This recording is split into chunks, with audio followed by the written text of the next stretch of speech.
Introducing Dr. William J. Bryan, the first medical doctor in the United States to specialize in the practice of hypnotism. In 1960, I was consulted regarding a tragic case of a triple murderer who strangled his victims immediately after viewing the movie Psycho.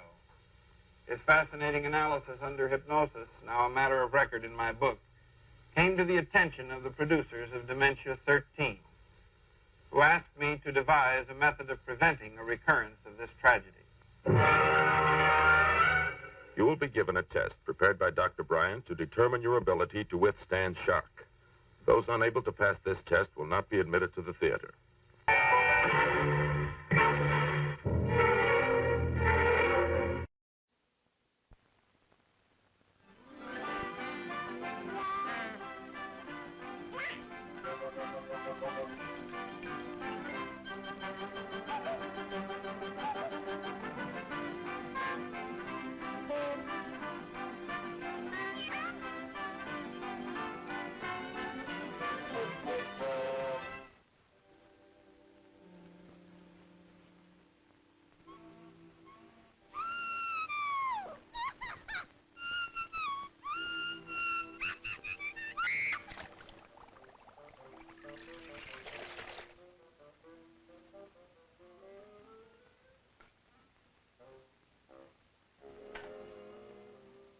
My, but I feel like a kid. I'm just a murderer. That's what I am. A common murderer. What a way to make a living.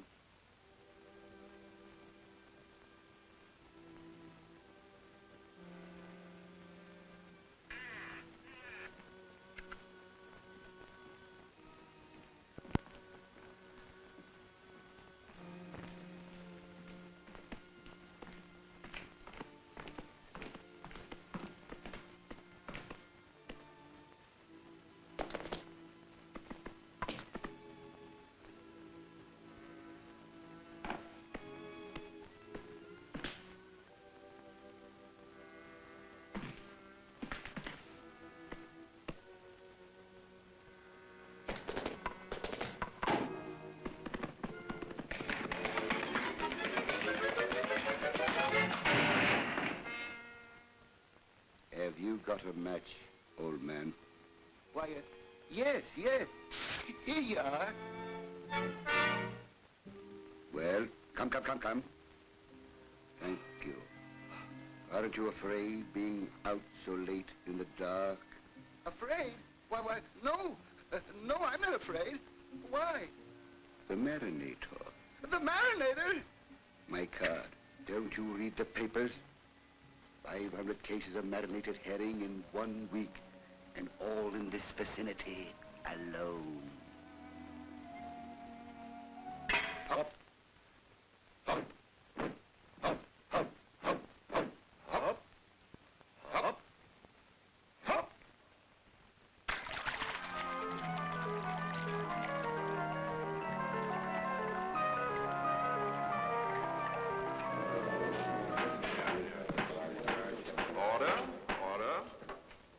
Swear to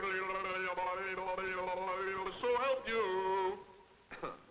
Tonight, along with our regular staff of experts, we have as our guest expert a young man who, as some of you may know, is on trial for his life. Now, the first question I have here is, name 4 crimes with which the culprit is charged. We have to get 3 out of 4, gentlemen. I know. Disturbing the peace. Resisting an officer. Like in the New York Giants back in 1903, McGinley was on first base and... That's right. Now, one more, gentlemen. Marinating. Very good, Mr. District Attorney. And what exactly do you mean by marinating? I mean assault with a deadly weapon. And specifically, what sort of deadly weapon? I mean a barrel of vinegar. You know all about that, don't you? Yes. I mean, no.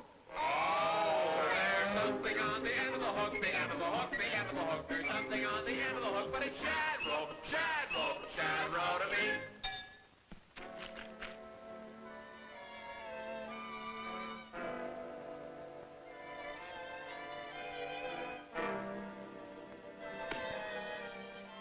Let's not have any more of that, shall we? Or I'll throw you all out of your ears! Now, the next question, gentlemen, is a musical one. We want to know what the following composition reminds you of. You have to get 1 out of 1. Ready?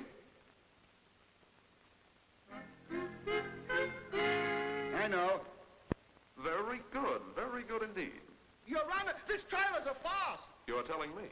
Proceed, Mr. District Attorney. Do you recognize this? Well, yes, I mean, no.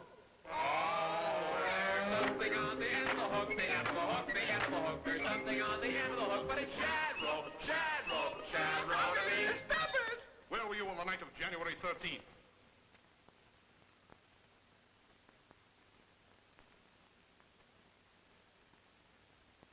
Is anything wrong with the soundtrack? No, nothing's wrong with the soundtrack. Just speak a little more distinctly, stupid.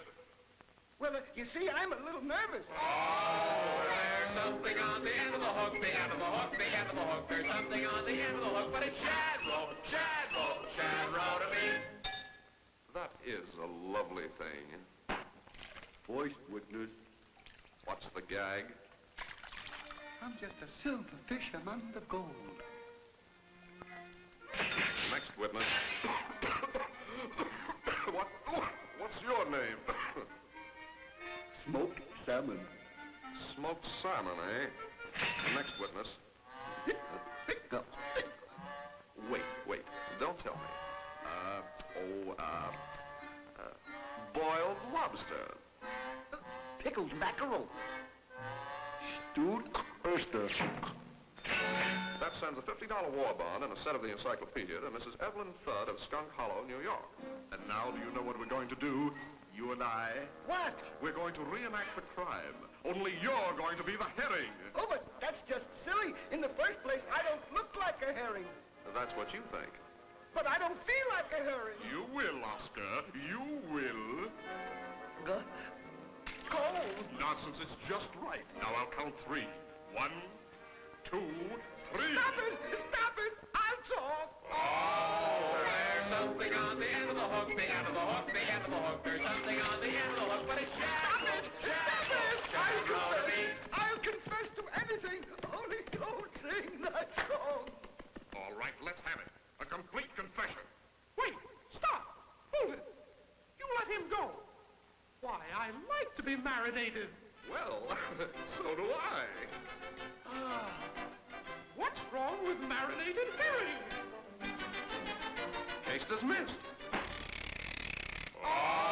There's something on the end of the hook, the end of the hook, the end of the hook. There's something on the end of the hook, but it's shad rope to me.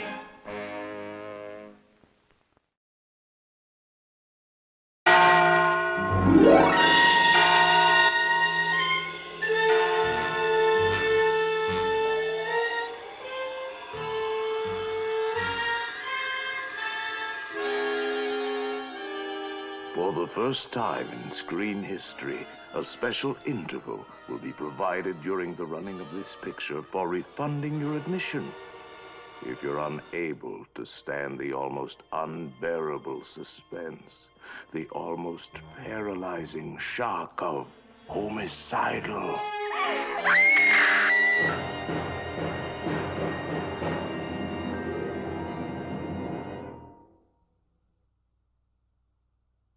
If homicide is your hobby, may I recommend a surgical knife for a nice, clean, quiet murder? I'm William Castle, and this wheelchair is just to rest my tired nerves after producing a picture like this one. We are so sure you will find it such a shocking and startling experience that we are offering a money-back guarantee when you come to see Homicidal. At the height of the suspense, there will be a fright break, an interval during which you can quiet your nerves. If you are too frightened to see the end of the picture, your full admission price will be refunded. Time to go downstairs now. Got a date to carve a corpse.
Good evening, goblins and ghouls, and welcome to the Friday Night Scream Stream. I am your host, Spakenstein.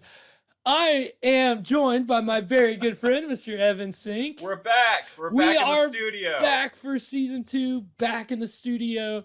If you have been following us and you know our journey, on our very last episode of season 1, I was struck with COVID, and so Evan did not get to be in studio. But you survived. Right, I did. I made it. I lived, and here we are for our second season. How was COVID? Did it live up to the hype? Would Honestly, you recommend it? way better than I expected. Actually, what I think was the most insightful part. No, I don't have any insights. I mean, it was aches, fever, chills. Hey, you've been sick once. You've had them all. Right, right, exactly. And so I'm happy to finally have it out of the way. I am 100% tonight, feeling really good. Happy to have you back in the studio, Evan. Hey, I'm happy to be back. Happy to have be here in the Scream Stream laboratory. Yes, our wonderful lab where we're cooking up all kinds of great experiments for you guys. What we're cooking up tonight is a 1963 film called Dementia 13. We're kicking off season 2 with a later film for our show, which is public domain horror. It's all that we do here is public domain material. We try to do our best due diligence to make sure what we're watching is public domain. We had experiences in season 1 where that didn't always turn out to be true. 9 out of 10's not bad. You do what you can. Public domain is kind of a tricky thing. We've been navigating the waters of the public domain to bring you guys the best horror. Well, we again, using terms like best, worst is not necessarily something I like to do. It's not in our lexicon here on Scream Stream. Right. It's all about finding the positive, finding the things that we like. Yes, I'm growing out my facial hair. This is a new feature in season 2. Season 1 was me, the fresh-faced live streamer coming out for season 1. I'm a little more grizzled, a little more experienced. Veteran streamer, Garrett. Veteran streamer. I've been through my fair share of copyright battles, and I'm getting the facial hair to prove it. I'm not shaving my head. Get out of here. I told you the hair is the part of the whole thing. The hair is what makes it. Don't you? He's like Samson. If he cuts his hair, he loses all his strength. I'm gonna suddenly. You guys think I'm slow now? Imagine how much slower I get without the confidence that I get from these luxurious blonde locks, which are only gonna get blonder this summer as I spend more time outdoors. And I'm very excited about that. To be bringing you guys all of this. Things are only gonna get more blonde from here, folks. Only more blonde from here. So I'm happy to be bringing my blondness and my very good friend, Mr. Evan Sink, to dissect tonight's film, Dementia 13. It is something. I hope you guys all took your D13 test to make sure that you're sane enough to be watching this. Yeah, oh boy, what a test. Yeah.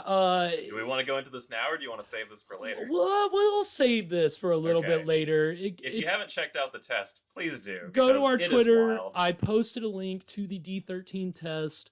Please take it's. Okay, Cylon, it's not that kind of dementia test. This is very much catered to people who are about to watch Dementia 13. This movie came on the heels of Psycho, and if you saw the opening crawl, which showed some of the trailer for Dementia 13, it was all this worry about could movies make you go crazy. And so the little gimmick here for this movie was the D13 test. Are you sane enough to watch? I hope you guys studied for it. It's rigorous notes because you're going to be put to the test tonight as we watch Dementia 13. So again, it's a lot of fun. It's the first film directed by Francis Ford Coppola. It's produced by Roger Corman. That's a big name. Yes. To just drop so casually. I mean, we're gonna get into all that tonight. Again, like me, Roger Corman is the big name that I'm gonna stress there. Both. This movie would not have happened without Roger Corman, of course. And he is whereas Bela Lugosi's our most prolific star, Roger Corman's our most prolific filmmaker. So It's another Roger Corman film, Francis Ford Coppola. It's got some gothic horror, some psychological horror, all kinds of good stuff. Really, really excited about this. What a fun mix. It's an exciting mix, is what I would like to say. If you say Roger Corman's name 3 times in a mirror, his wife Julie jumps up behind you and she tries to, sue you, but I'm not trying to get sued. So anyway, as we started doing last season, thanks to Evan's ingenious brain work, came up with a wonderful segment that we've been doing on this show called What Were You Drinking? What in the hell were you drinking? What were you drinking? What were you drinking? Okay, then what were you drinking? So longtime viewers will know that here at the Scream Stream, we think life is a little more fun when we mix things up. And so every week we try to bring you a fun, thematic, mixed drink.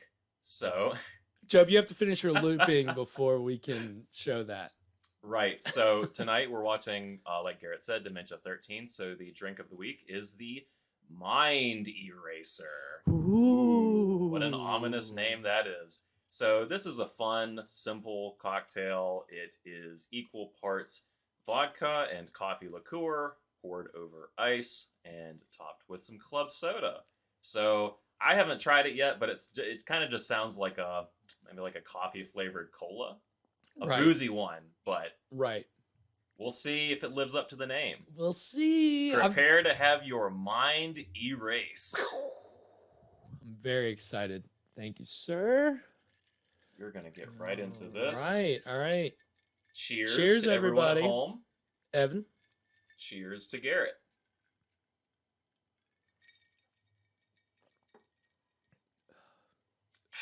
Wow, that's very smooth. That is incredibly smooth. That's very smooth.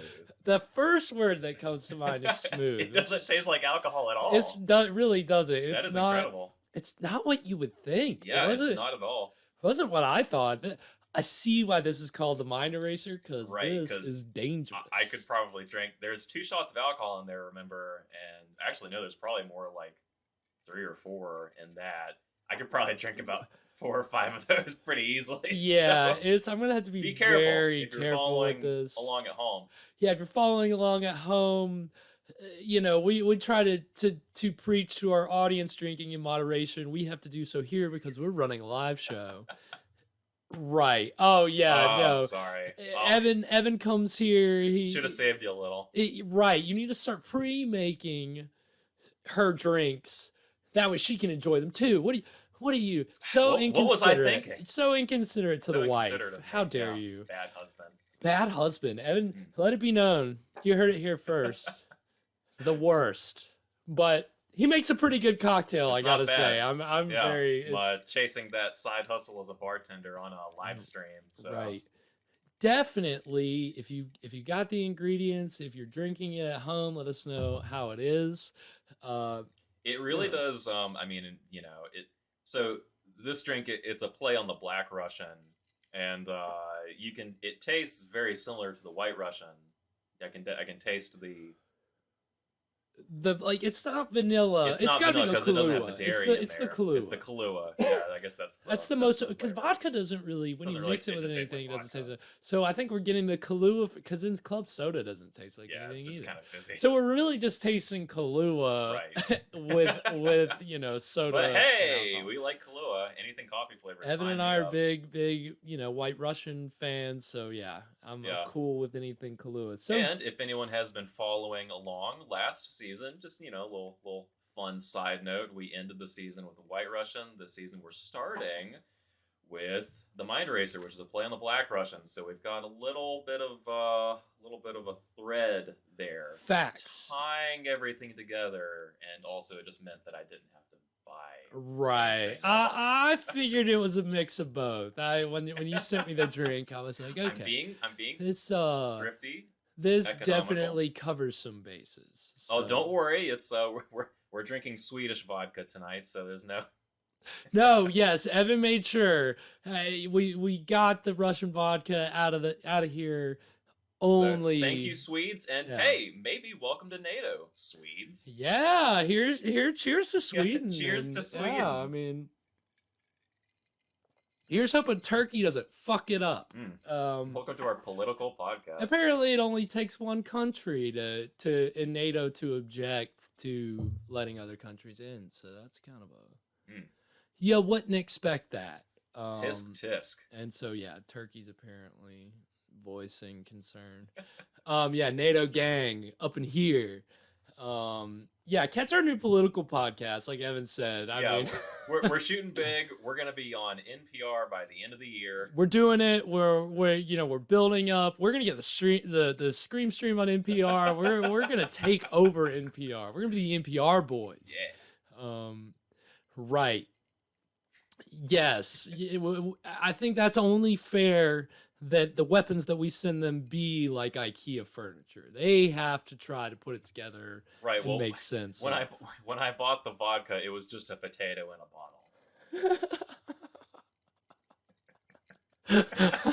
bottle. Right. Oh my God. This is great. All right. So we got a great drink. We've got a great film tonight, Dementia 13. For any new viewers out there, Evan, you're just in the way, dude. Get out of here. All right. If you've been playing the drinking game, or if you haven't heard, we have a drinking game you can play with this show if you want to. It is not mandatory. We don't play it because we're running a show, but if you do feel so inclined, here are the rules. If you scroll down on the page you're watching this on, there's a panel where you can download your own poster of the rules, so you have your own to look at. We don't flash anything up on the screen when the things happen. That would take a lot of bit of extra work compared to what I already do. So we don't go quite that far, but it's for you to play along with if you're so inclined. And, drink responsibly. That's always a number one. Drink disclaimer. Disclaimer. We're not responsible if, No, we are not. That's you don't guys. Stream and drive. Hopefully most people watching this are adults, because especially if there's children watching, we're pretty pro alcohol on this show. So, don't be alarmed. It's always fun to watch how we get over the 2 hours of the stream. We deteriorate. I start pressing more wrong buttons. I start messing more things up. I'm not an adult. I am, this is fake, actually. I got fake stubble. And all my documents have been forged. My birth certificate is forged. I've been lying this whole time, everybody. So, what does that mean? What is it? Like, I would have to be 11 years younger than I actually am if I was underage. So, that means that when I was a 2-year-old, I was passing myself off as a 13-year-old. So, pretty cool. But I digress. I could go on about me, but I won't. We gotta get into Dementia we've got something to 13. Show. Again, Francis Ford Coppola's directorial debut. And I'll tell you why the quotations later. This movie, it's one that I got as a Christmas gift. This was the DVD.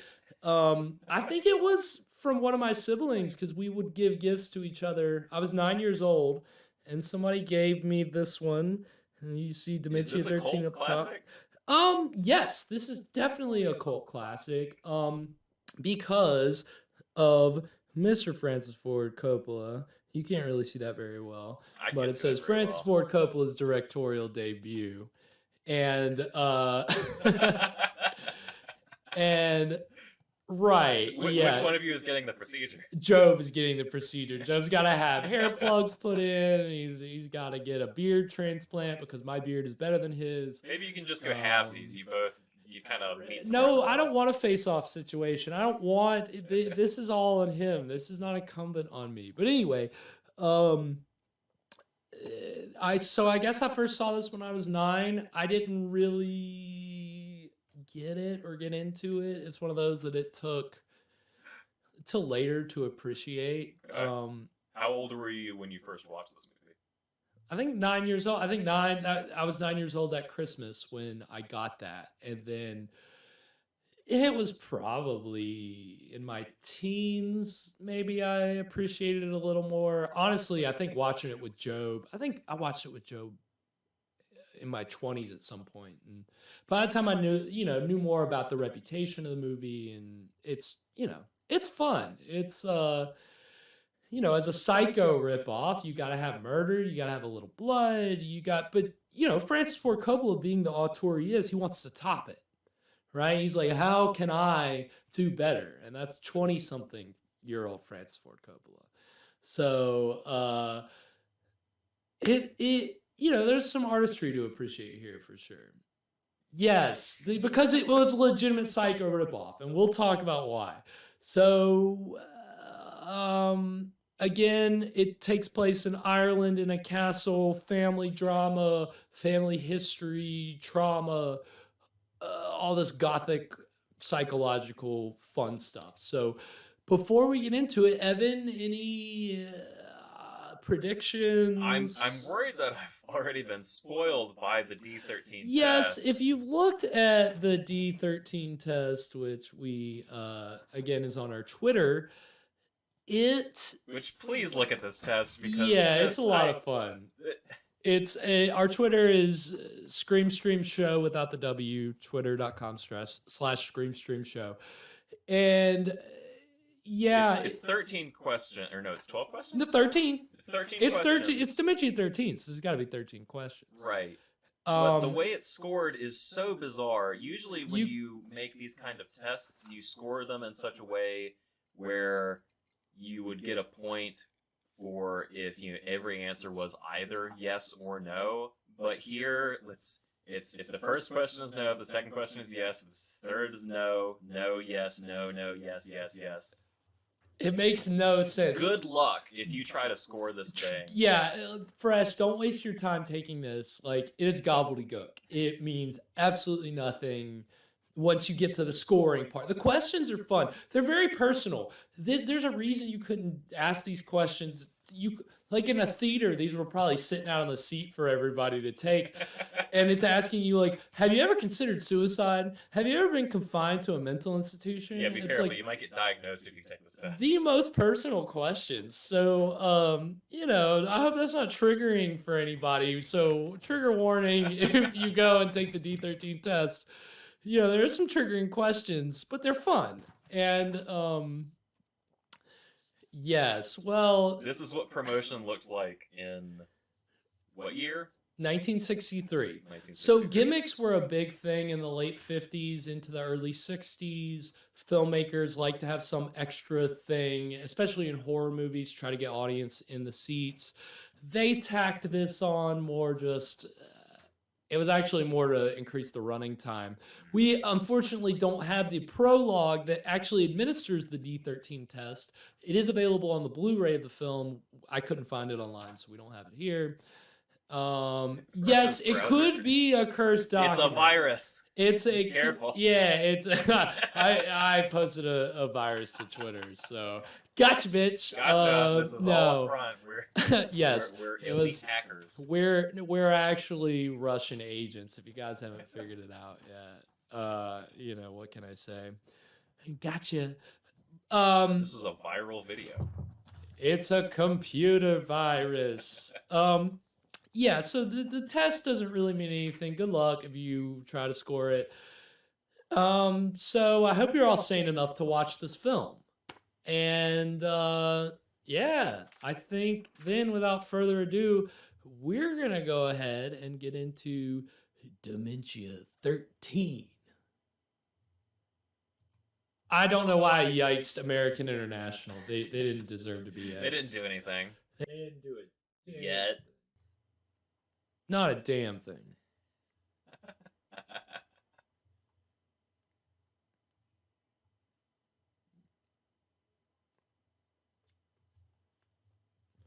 So this is like, you know, early 60s in the time of, you know, rockabilly and Elvis. And Yeah. So, you have a... Yeah, that's why I yiked it, because the American International logo is not a Capitol building. It's actually a giant tit. Cylon called it.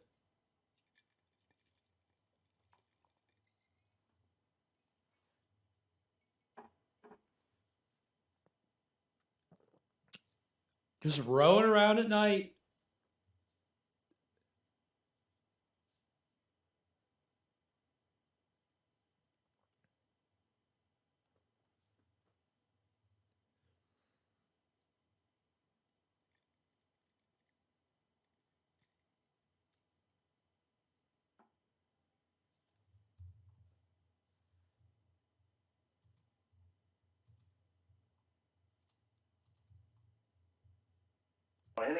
Got it. Sorry. I know that music's terrible. Caligari curse! It's back! It never left.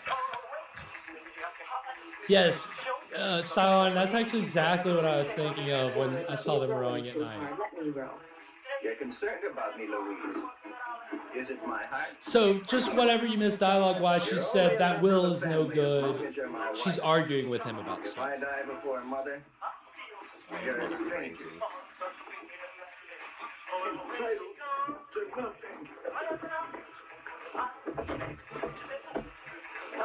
you've done it. Now you've done it, you idiot. You're having a heart attack. You're dying. You fool, how could you have a heart attack? I knew you would do something like this. It's You always try to have a something. nice day and say, it's time to have a heart attack. She's going there. She called him an idiot. His pills were out.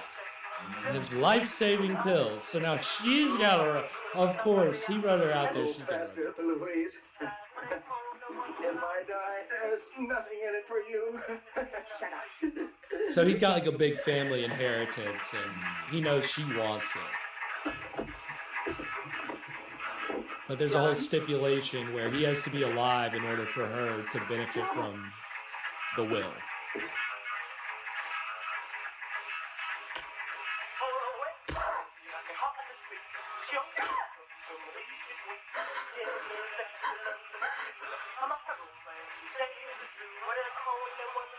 Now what do I do?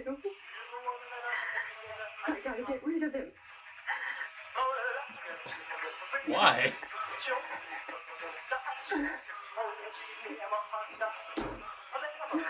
So I think that was some dubbed dialogue there. That was one thing that we'll learn about this movie as we talk about it, is that Francis Ford Coppola's vision was very different from what Roger Corman ultimately wanted when he saw the first cut.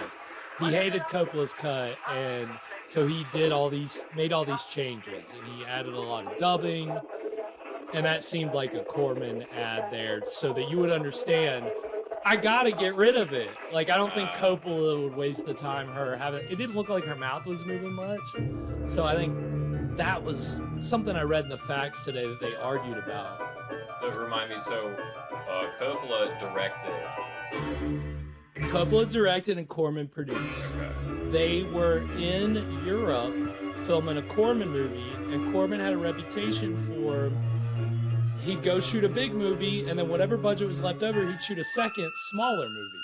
And he did this when he'd go on vacation. Nothing goes to waste. He'd go on vacation to like some tropical place to shoot a movie, shoot 2 movies, and then have a week of vacation left over because he'd do it all so fast. So Coppola knew this, so he went to Roger Corman and said, "Hey, let me make this movie." And Corman's like, "Sure, I need a break." And so Coppola pitched him the Psycho ripoff, and he wrote the scene of an axe murder. This is not a spoiler because axe murders are part of the whole thing. So Yes, Coppola. Yeah, Coppolation. Yeah, I mean, Corman was an incredibly resourceful guy. There's a reason he made so many fucking movies. Because he could pop out 2 movies in a span of 2 weeks. Just insane. Insane. He made this film, The Young Racers, with like $100,000 budget. He had $20,000 left over. He said, okay, Francis, take $20,000, go to Ireland, film this idea that you... Francis Ford Coppola wrote it and directed. So this is the castle. Mother, I am terribly sorry, but I have received an urgent wire from Coppola.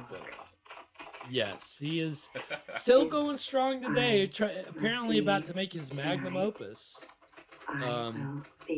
He's spending all his own money on it, like over $100 million. Wow. You go from this being your first movie to you're almost 80 years old. You're spending $100 million on your magnum opus. Well, you can't take it with you. No, you can't. You can't give it all to your daughter Sophia and your nephew Nick Cage. Did you know that? I did not know that. Nicolas Cage's real last name is Coppola. Oh. He changed it to Cage because he got some bad treatment in his first couple movies because his name was Coppola. People were like, "Oh, Coppola," and got to get out from your uncle's shadow. He said change it to Cage, but he's Francis Ford Coppola's nephew. And so is Jason Schwartzman. You got some of you may know who he is. He's also one of Coppola's nephews. Because right, exactly. Yes. Your loving son, John. I'll pack the things he would have taken. A suit. It's the name. It's definitely the name. Finally rid of it. Francis Ford Coppola does not need hookers. He's been married to his wife, I think his one wife for a long time. He met her on the set of this film. Crazy anyway. Oh. Look at that. Look at that. One way or the other. I'd better watch out for his brothers, though. Especially the older one, Richard. I think all this voiceover... I think it's all added. Yeah. Wouldn't forget that. Because Psycho has shit like this where they're not telling you, you're just seeing it all happen. Everything. Yeah, the score is a little psycho-y too. It's by Ronald Stein, the guy who scored The Terror, which we watched in season 1. I'll make her change that ridiculous will.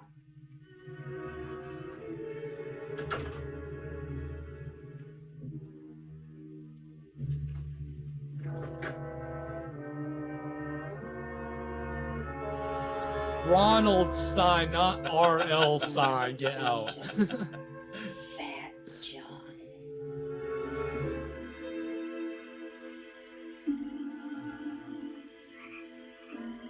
But Coppola actually did release a director's cut a couple years ago. They upgraded it to his company, American Zoetrope, had it. Yeah, upgraded to 4K, and he had the director's cut. His cut is like 70. It's much shorter, maybe like 10 minutes shorter than the version we're gonna watch tonight. You know, if I was trying to dispose of evidence, I probably would have I'm sure tossed it everything will be fine. the shallow end of lake. Sorry, we're in your way. What do you think of Ireland and Castle Halloran? She really did think it through. She's Castle Halloran is a bit perplexing. A very strange place, really. Old and musty. alcohol sits on the bottom of that drink. It does, yeah. I guess that's it's. Kind of The a club haunted soda castle. floats to the top, so. Castle Halloran is haunted. It That's really, why yeah. it's so smooth It at sits the on beginning. top. It sits on By the top, Kathleen. yeah. You don't mix it. I know very little about her. In fact, I didn't even know you had a sister until we arrived here. Ooh, yeah. There's not that much to know about her, really. We can My mother say was about whatever the 40 hell when we she want. gave birth to Kathleen. Y'all jumped on that. An apple for the starving and Kathleen for me. I'm not gonna say it. She even had a poem. I Yeah. want to, but I'm not. One of you owes the other 3 a soda. sons, each who would marry and go away. But little Kathleen would always stay. It's engraven on her little tombstone now. How did she die? She drowned in the pond.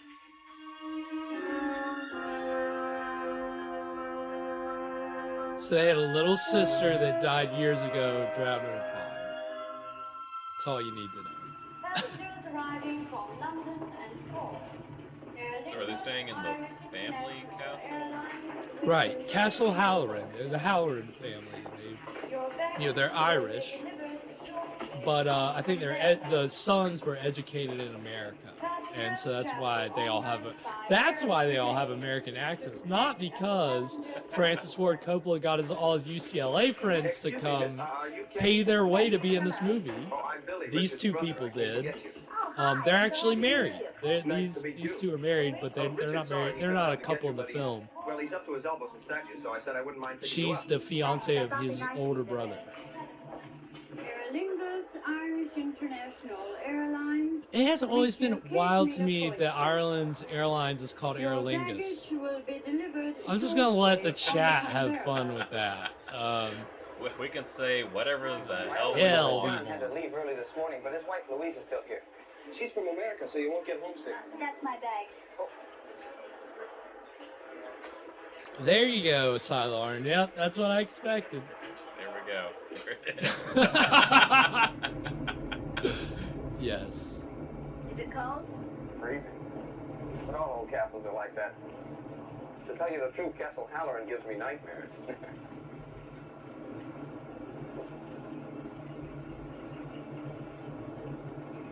There it is.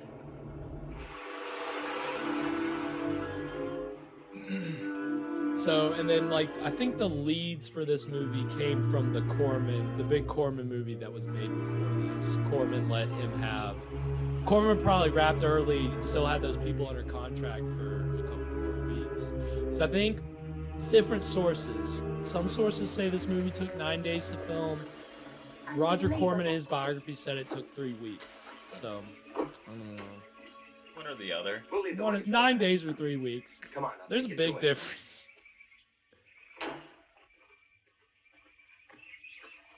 This is where he works.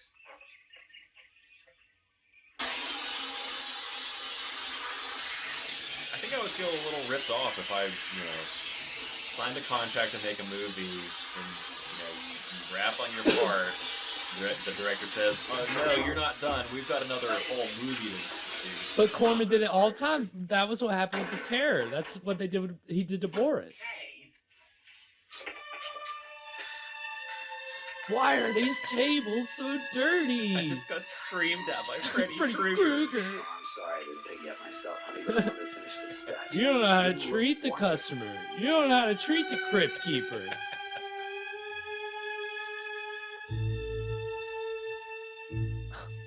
So I find a statue. I want another question about the tables. How very unusual, Lady Halloran. For a woman to have been married to such a famous sculptor and yet feel that way. Did John mention when he was going to return? He wasn't sure. We thought I'd stay on for a while to get to know the family. And then if he couldn't make it back, I'd just return to New York. How long is a little while? As long as you like, Mother. You're very welcome here, Louise.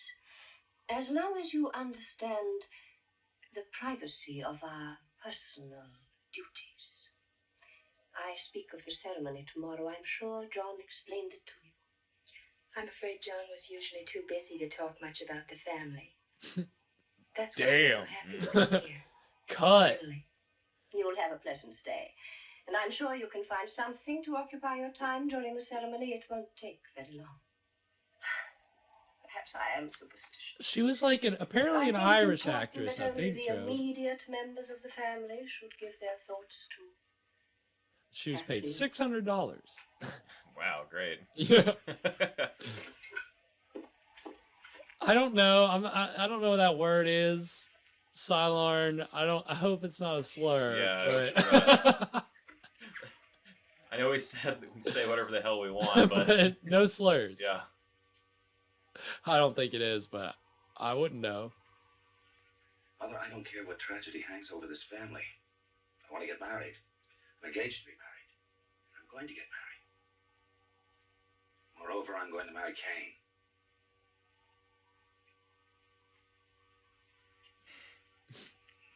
Mother, Kathleen's dead. She's dead for 7 years. You never talked so much when you were a child. I cried a lot, didn't I? Afraid I might be doing that again if you frighten her away from me. You want me to include her, to talk to her. Yes. Mothers and daughter-in-laws, am I right? Very well. I will. I'll tell her I don't care for her. Mother. You heard her. And I promise you, I'll never forget it. Some mother stuff, i.e. psycho, i.e. ripoff.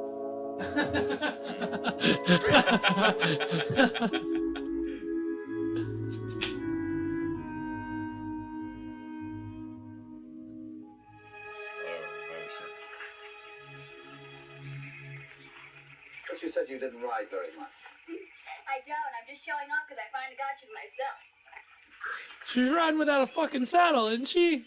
Oh, they didn't invent those back You can't just do that. Good morning, Louise. It's nice to see her enjoying herself for a change. The mood around this place isn't good for her. Well, she may be right. Especially an American girl. You can tell she's been raised on promises. She was an American girl, bum bum bum, raised on promises. Ooh, that's where that lyric comes from. So I hope you have that song stuck in your head for the next couple weeks. Don't joke about that. You know he has a bad heart. But I know you didn't mean anything by it. You know, I think you ought to spend more time with your wife-to-be. You're an intelligent woman, Louise. You notice things, size people up. You know when they're happy, you know when something's bothering them. Why don't you do me a little favor? Of course. Keep that microscope you've got built into your eye off of me. I'll see you.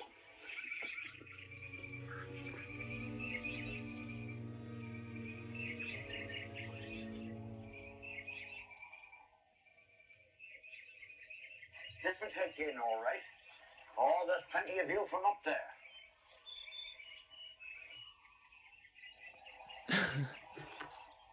Is that what it is, Cylon? Is it? Well, no, it's not. Oh, I know them all. It's not. I've been here 20 years. 20 years, how wonderful. Well, Easton was. I was thinking of. You get used to a family. I was thinking of the. I think you should leave the palm tree girls and palm tree guys. That's what I was thinking too. The little girl. Ah, yes. That was a sad thing, that was. Lord Halloran was a much-loved man, and he invited one of the country fellas up here for his wedding. Oh, big wedding that was, a big banquet, and everyone invited. She was all Robbie dressed can do up it. as the bride, running about to her house. It's in and his all cue over the zone. place. There's never been a wedding here since. What about Cain and Richard? Well, it's not my business. Has anyone but ever I seen wouldn't be betting Keeping you'd Up see another Appearances? wedding here. No, I have not. This guy looks like the husband of a... He could be. He could be. Who knows? I didn't research the you know, the lesser actors, but you never know.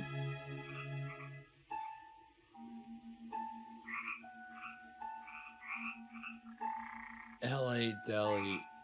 I mean, maybe he sampled or used that lyric. That's it. Once Tom Petty popularized that lyric, I mean, I'm sure it's been sampled or used. I could be wrong.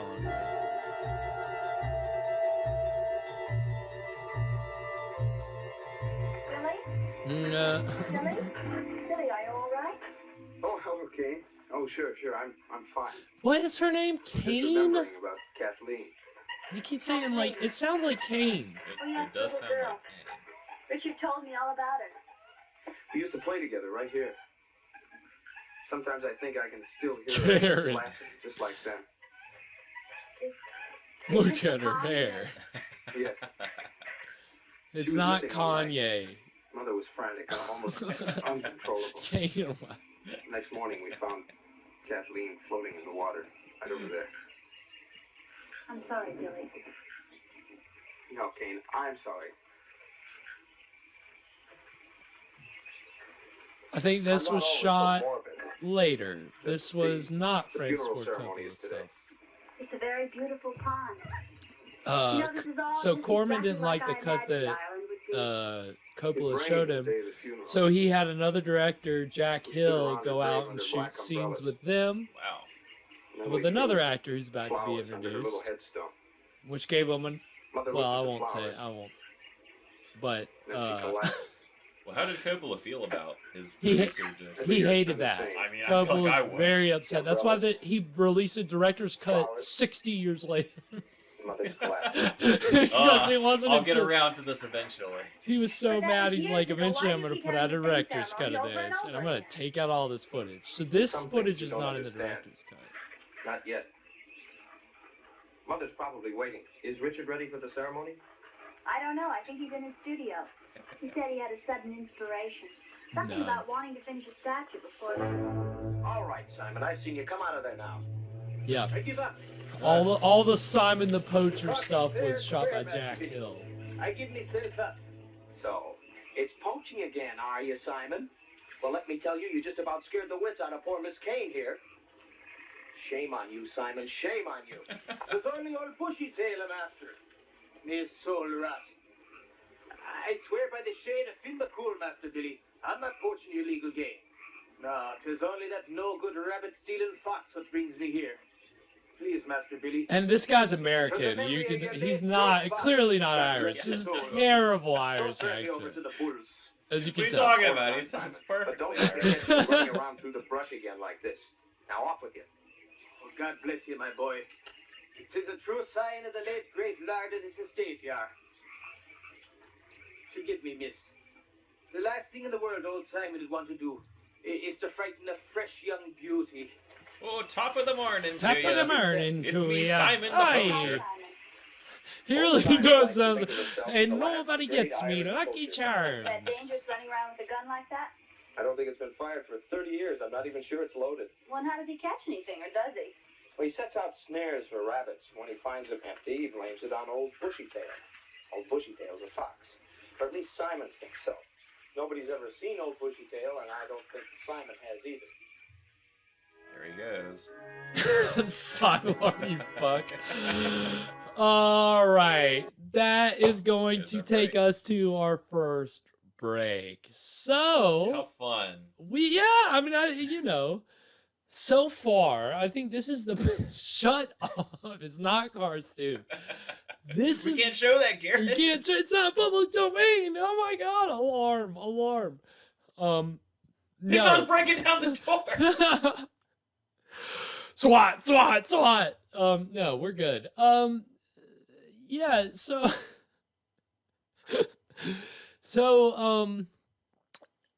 yeah, Dementia 13, so far, pretty exciting. This is the benefit that we get from a later movie. Yeah, it seems like there's a little bit more going on in this one. And you know what that is? It's because it's post-Psycho.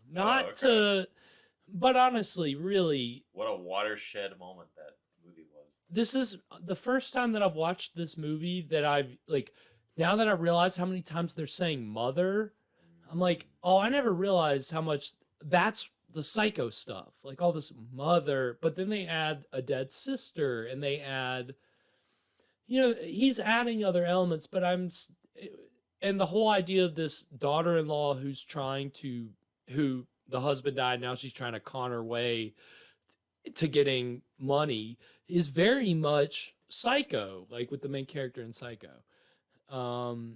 They did remake that, yes, and I have not seen the remake, But Is that again, 4 out of 5 or 10? out of 10, it's horrible. I haven't seen it, so I can't honestly say that it's horrible. But the thing about the Dementia 13 remake, and that's the beauty of public domain. We could remake any public domain movie as long as like the story that the movie is based on isn't already copyrighted, because that is kind of a thing that has come up with public domain movies, is people try to reclaim the copyright by saying, well, the story's copyrighted, so so there's all this kind of crossover. Copyright law is very murky, which is one of the things we navigate on this show. But you know, the beauty of public domain. So again, like we've said, Francis Ford Coppola's first film, you can see I can see the talent. I can see a little bit of flair. You're definitely going to see it after this. And again, Roger Corman had a innate instinct for shepherding young talent. He hired Francis Ford Coppola as his assistant, and then he had Francis Ford Coppola do like a billion other jobs out of film school. And so one of the things Francis Ford Coppola did was he was dialogue director for a couple movies. He was dialogue director on Tower of London, starring Vincent Price, and The Haunted Palace, also starring Vincent Price. But at the same time, he also directed bits of The Terror. He was the sound man on the movie The Young Racers, which was the big movie that Corman shot. And then that was right before Dementia 13. Corman gave him extra money left over from The Young Racers to film Dementia 13. But so Coppola got all of these like early jobs. Another one was taking a Russian sci-fi film that Corman bought and redubbing it and filming some like monster scenes and recutting it.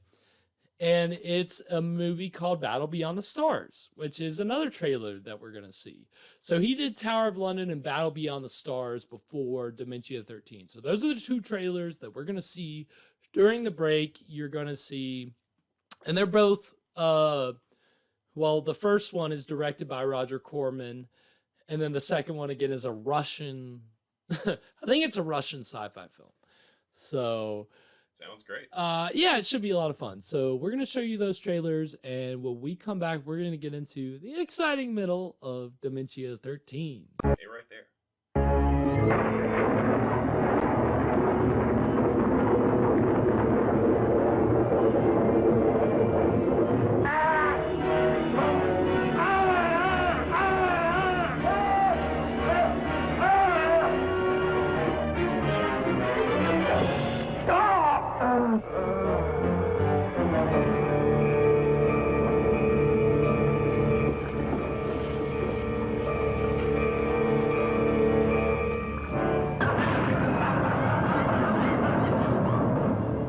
Tower of London, habitat of terror, the malevolent abode of evil. Behind its dank, forbidding walls, a madman, devising the most exquisite tortures his twisted, diabolical mind can conceive. Mr. Shaw, are you content to die there? Or are you ready to grant what I wish? Huh? It's not a pretty death, Mr. Shaw. Hilda.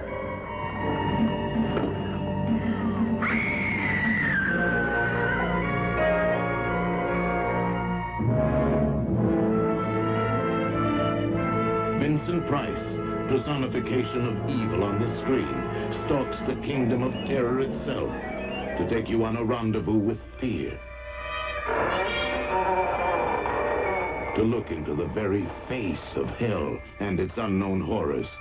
To pierce the veil that covers the shadowy figures lurking inside the fearful Tower of London.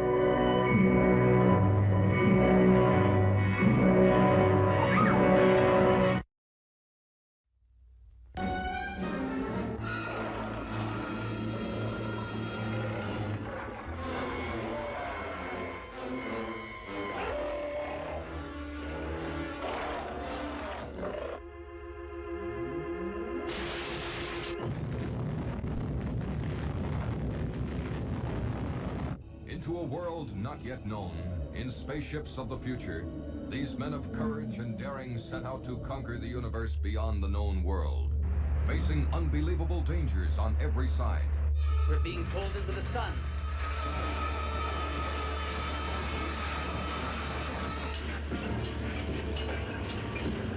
Meeting new adventures in undreamed of places. Mars.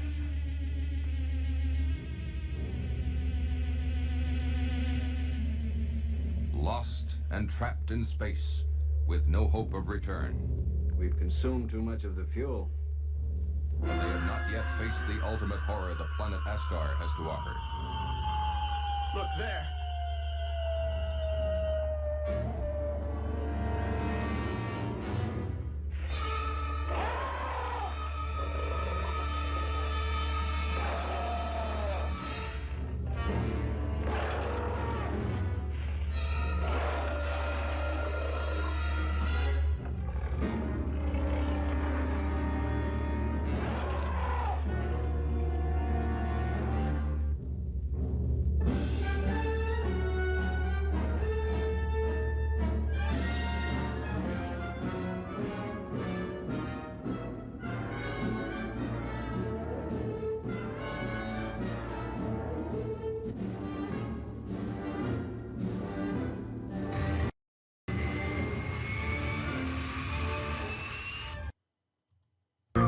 And we are back. Did everyone enjoy that?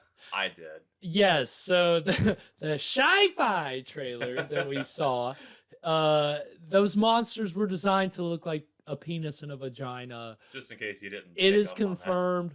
Jack Hill, the guy who did the extra sequences in Dementia 13, worked with Francis Ford Coppola on recutting and doing new sequences for Battle Beyond the Stars. And Jack Hill said in like 2011 or sometime very recently, compared to how old that movie is, that it was a penis and a vagina monster. So go watch the Trailers from Hell, Battle Beyond the Stars trailer, where Jack Hill talks about that. Trailers from Hell, by the way, is a great, I guess it's a website, but what they do is they show old movie trailers. They have sometimes people who helped with the movie, but just sometimes famous filmmakers commentating over the trailer. And it's honestly a great source of, you know, fun facts and things and an overview of the movie if you're looking for more information. So not to give a free plug to Trailers from Hell, but to give a free plug for Trailers from Hell, go check them out because it is a lot of fun. But yeah, so Francis Ford Coppola got a lot of these jobs from Corman, where Corman was just like, hey, I bought this Russian sci-fi film. I need somebody else to recut it and redo it. Here you go, Francis. And dialogue direct. So he was like, apparently what Francis Ford Coppola was doing was during the day, he was dialogue director on The Haunted Palace. And dialogue director, for those of you who don't know, basically you're just running lines with the actor. That's all it is. And so you're, you know, if Vincent Price needs to, you know, he's getting really over the top and then Francis is delivering lines, but Francis is probably also feeding him some performance notes as well. He's doing that during the day, and then at night he's editing this Russian sci-fi film and getting people to redub it, and all to the benefit of Roger Corman. And what was Corman doing the whole time? Corman was making other movies. Corman was directing other, like, bigger movies for American International Pictures. It was sometime after this that United Artists contracted, which they were a bigger studio. They contracted him to do a war movie, maybe a World War II movie, I think called The Secret Invasion. Haven't seen it. Apparently it's really good, but that was like a big A film that he got to do. But at other times, he was cranking out B films, so he left the C films to his assistants and his, you know. So there's this whole Corman school of filmmaking. Coppola, I don't have time to do this. I mean, Coppola was his assistant, so that was, you know, it's like, okay, well, I can't do this, so I'll give it to my assistant. He's a top graduate from UCLA Film School. And it really, it's kind of wild. Corman kept doing this for decades, where he found people that were going to win Oscars for directing, for writing, for all these things, their first jobs were for Roger. And it's like grooming, but in a good way. But in the best way possible. He really gave a lot. He gave Ron Howard his first directing job. Oh, wow. Ron Howard starred in a movie that he produced for his company in the 70s. And Ron Howard's like, okay, but I really want to direct. And so Roger was like, all right, well, if you star in this, I'll let you direct this. And that's how Ron... So I found this young boy on the Andy Griffith Show. I think I'm going to groom him. I mean, into a director. Into a director. No. Don't leave too much space between those. Yeah, I mean, Corman has to be careful. No, I mean, really, if you go look up the Corman School of Filmmaking, you'll see all these Martin Scorsese, James Cameron, like all these people got some of their first jobs doing Roger Corman stuff. It is really amazing. So that's kind of what we're celebrating tonight, because there will be more Corman films later. This is the only Francis Ford Coppola film that we're going to get. So you're getting Coppola stuff, you're getting Corman stuff. If only they were a little less tight-fisted on their copyrights. Right. Well, that's the thing. Movies that were released by Corman's company film group fell into the public domain. So that's why we have this. That's why we have... The Terror, which we watched last season, Little Shop of Horrors, Bucket of Blood, which we watched last season. There's literally maybe dozens of Roger Corman movies in the public domain. So much to our benefit, and we're going to be seeing prolific man. At least one later on this season. Yeah, I think just one other one besides this one. So we're getting 2 Roger Corman movies this season. And there will be many more to come. But this is all we're getting from Francis Ford Coppola. So just to recap... this family in this Irish castle is preparing to remember their dead sister, who's been dead for 7 years. Every year they do this mock funeral in her honor to celebrate her memory. The mom is obsessed with it. The brothers are over it. There's 2 brothers. One of them is dead. We saw him die at the beginning of the movie. But the family still thinks he's alive because his wife is trying to con the family for money because they're rich. So that's a kind of a rough plot outline of who's right. Who's in the right here? Definitely not the daughter-in-law, and you'll see why. Well, I mean, you already saw why. She's conniving. She put her dead husband's body in a lake and is telling them that he's still alive because she's trying to get money. So clearly she's in the wrong. So we'll see how that works out for her. If you can't guess. So Evan, if you don't have anything, well, without further ado, the exciting middle of Dementia 13. Every time we yikes. I don't know what that's about. Yes. Maybe this is a yikes. That's it's solemn. Yeah. That's a cool shot. Yeah, there have been some very nice shots so far. That's Coppola, baby. Man, he's got an eye. She is. She's working this family. Louise.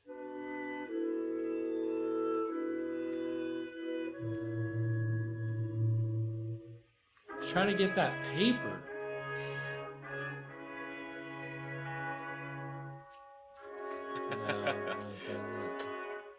Well, hey, if she succeeds here, she won't need a future husband. Right? That's a good point. Get that money, be set for life.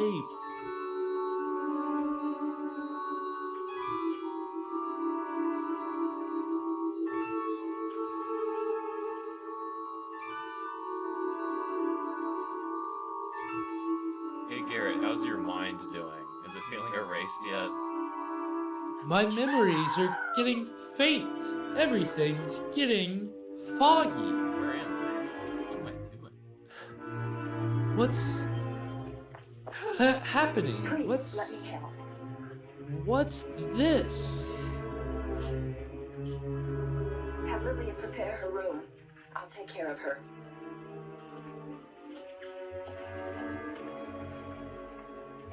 This feels a little cough. What happened?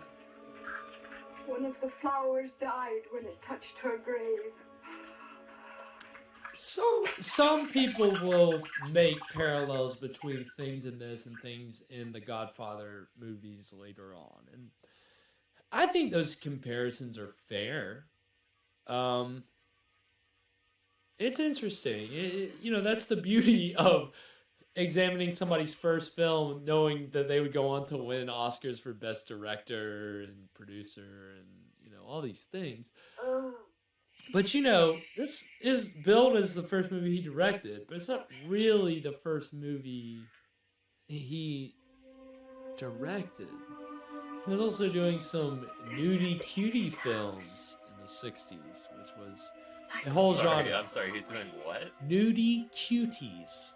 Do you want to define that for everybody else? Nudie cuties were films where people, mostly women, were without clothes for legitimate reasons, and no sex is involved. So it's very... So like a softcore... It's softcore, tasteful softcore. A lot of nudist camps. A lot of nudist camp movies. It's usually, the main setting for a lot of nudes on the moon, where aliens descend on the nudist camp. We watched that in my cult cinema class. Wow. I mean, no trigger warnings for that class. You had to look at the syllabus and be like, well, I hope you're okay with this. Black Widow Baby. It's funny that you say that, Sierra, because some of the cast of this movie would go on to make a movie called Spider Baby with Jack Hill, the guy who directed the extra sequences for this movie. So, that's not that you meant that, but that's just a weird coincidence. That's what I love, the weird coincidences. But Spider Baby is a movie we'll get to see on the show. $1 million Spider Baby. Spider Baby's an incredible movie. I'm so excited that we get to show it. It's got Lon Chaney Jr. It's got a lot of people from this movie. It's fun. When I say a lot of people, it's got the fiance and the poacher. Hey, that's still multiple. And Sid Haig. And if you know who Sid Haig is, he's an incredible character actor. That was one of his first movies.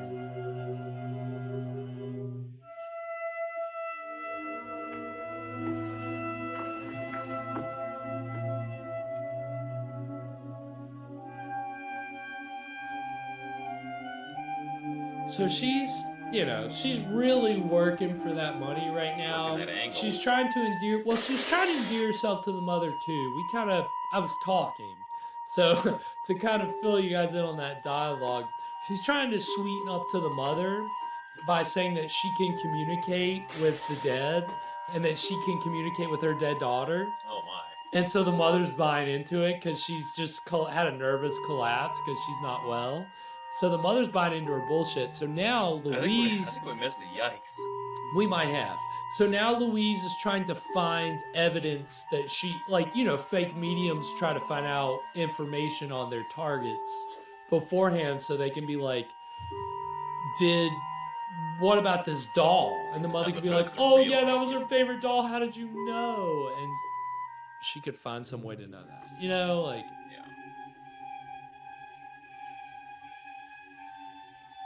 I mean...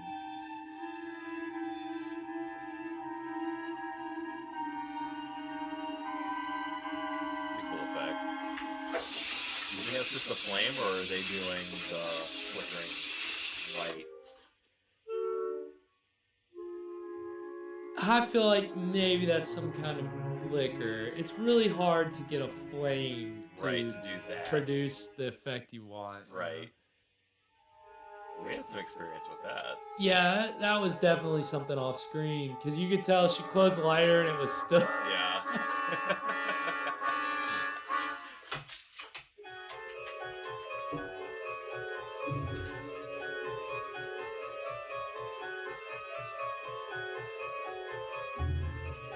Probably gonna get copyright claimed on this music. I'll try to keep talking over it so that I don't, but usually on the Terror I got copyright claimed for the music. Long Chaney. So wait, is this music from Lon Chaney, not Long Chaney. Lon. L-O-N. Chaney. Dick Cheney? Not. I think it's all spelled differently. It's not Chaney, not Chaney, not Chaney. Well, and it's funny, though, that you say Long Chaney and Short Chaney, because there's Lon Chaney Sr. and Lon Chaney Jr. Lon Chaney Sr. was the man of 1,000 faces, the most famous silent actor of all time. And then Lon Chaney Jr. was his less famous son, who was always following in his father's footsteps. I mean, he did. Lon Chaney Jr. was the Phantom of the Opera. He was, the classic, that's Lon Chaney Sr. Lon Chaney Jr. was the Wolfman. He played all the monsters. He was the only guy to play all the Universal monsters. Karloff never did. Lugosi got close, but Lon Chaney Jr. also played the Mummy. And he did both Dracula and Frankenstein. It's a monster. Checking off that bingo card. I think you'll find that you're in quite the wrong part of Castle Halloran to find your room. Good night, Louise. Good night.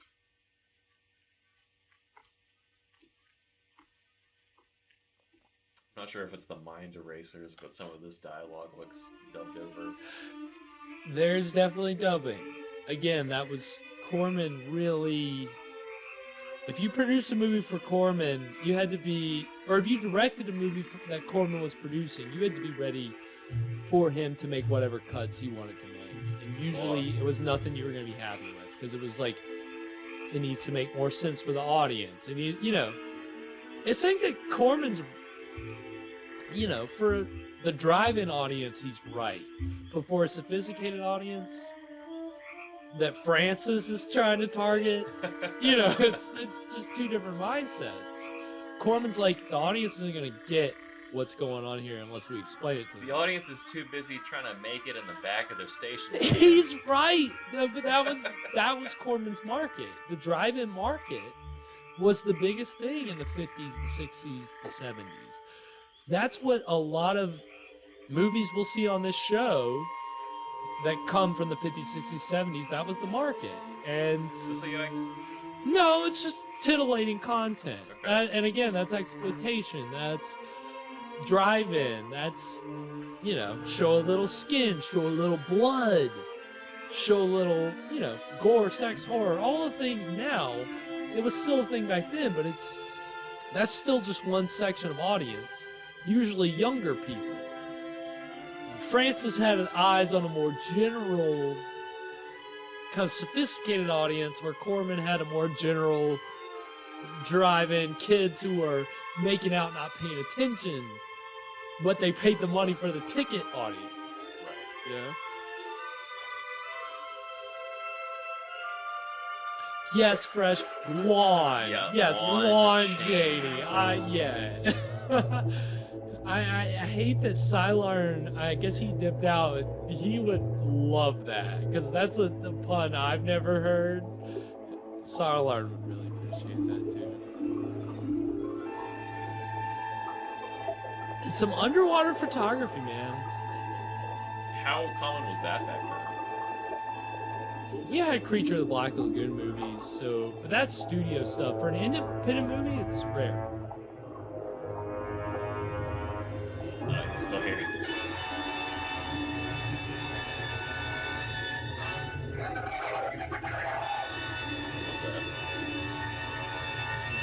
It looked like a little girl's dead body.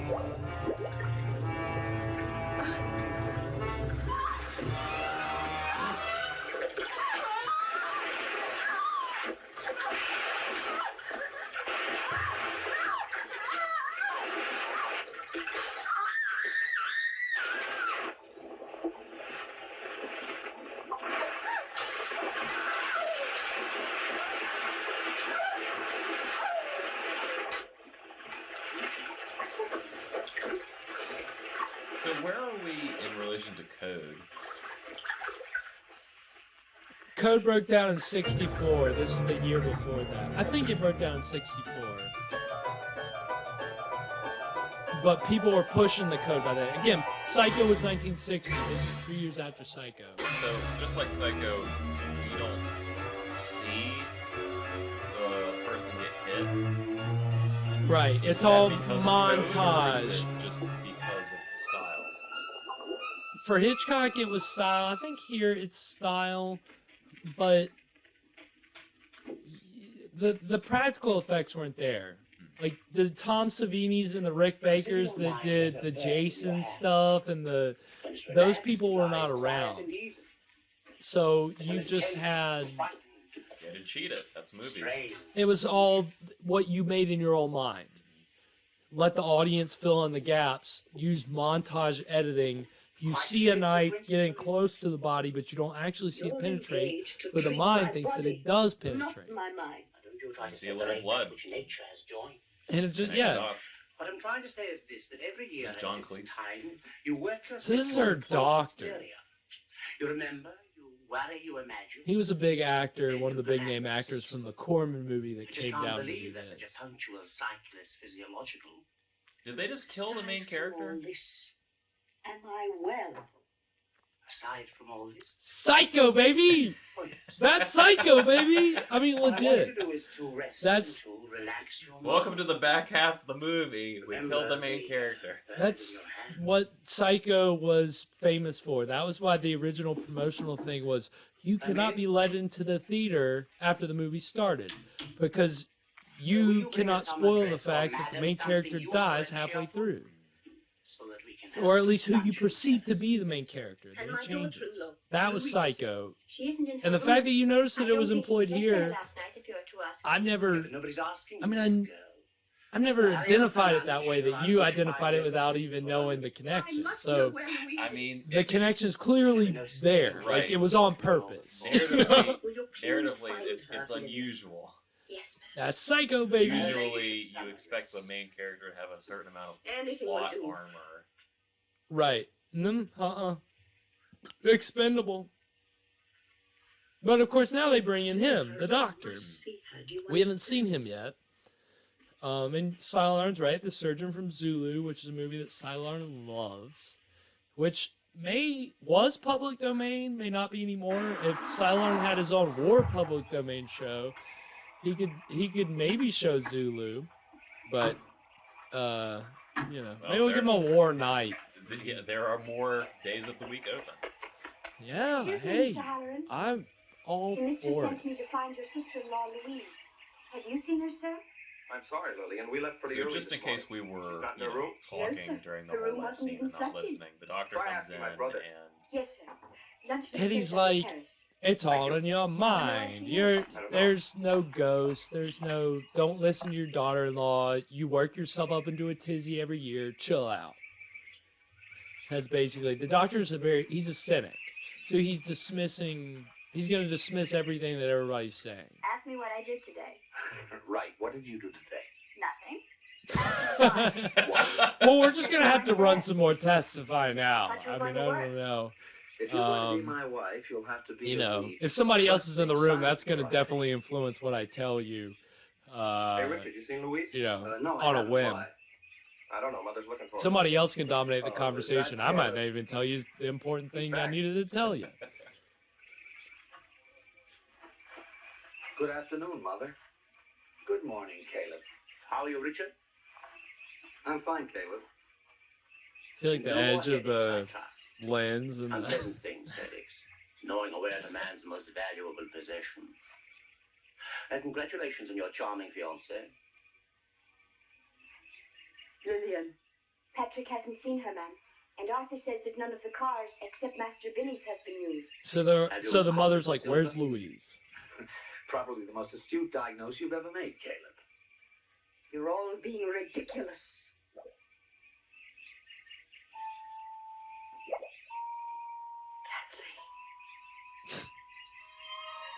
So that was what the daughter-in-law was going down to do, was to like rig some toys up so that they'd float to the surface. So how many bodies are in this lake? Well, her body was dragged away. Right now, it just looks like a little girl's perfectly preserved body. The tiara. She wants the tiara. Dolls? Now this is ridiculous. Dolls? Dolls? It's kind of Sean Connery. Put it away. Probably belongs to the gardener's child. She Now, this lives is very bad for underwater. her mother. They're Kathleen stars. I saw them float up from the bottom of the pond. One of you has a brilliantly imaginative and sadistically effective mind. I wish I could keep up with it. Dr. Caleb. You're just imagining all of this. Study it. This is where all the psychological stuff starts to come in. Don't be so hysterical. You need a sedative. That's pretty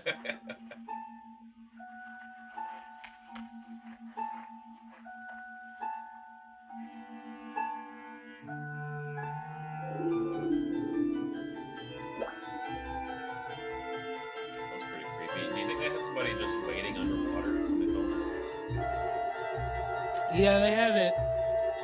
I mean, I imagine because they were doing things like underwater shooting that they had rigging to be able to, at least for a day, to have somebody in the water with some scuba or something. Oh man, did they have scuba back then? Yeah. Okay. How else would they do the underwater stuff? I don't know. Sometimes I get the feeling you think I'm some sort of a Christmas tree decoration. Well, and they may have been in a small enough And tie me up in a body box of and put me water in to a shoot closet when it that gets the glued. cameraman You knew what didn't I need was to like. be Oh out. yes, I knew you were quiet. But like the Creature of the Black Lagoon movies, I could that sit was next to you in that little apartment somebody watching with you working and scuba thinking for with a hours. big camera It's underwater. this place, you know it is. That's when you have studio backing. You can do that. That's what makes me question whether they had someone with scuba here. But yeah, scuba was big. Jacques Cousteau was big by this time, I think. If you don't know who Jacques Cousteau is, he's the inspiration for Steve Zissou, Life Aquatic, Wes Anderson. Great movie. It was a great movie. It's not for everybody though. It's Since you know, Kathleen died, it's my mother's been idiosyncratic. Isn't that just what Wes Anderson? Looking every one of us. That's kind of just Wes Anderson. I don't think Fresh. Is it Fresh that doesn't like Wes Anderson, or is it? It's either Fresh or Sweet Feet that doesn't like Wes Anderson. He had nightmares about her. Can't remember. My own father died with his wife refusing to see him. Now I feel it's been passed on to me. I've got to wait. I've got to watch. Yeah, it's Fresh. Because we saw Isle of Dogs together. We were the only people in the theater. Me, Fresh, and Sweet Feet. Nobody else. And Fresh hates Wes Anderson.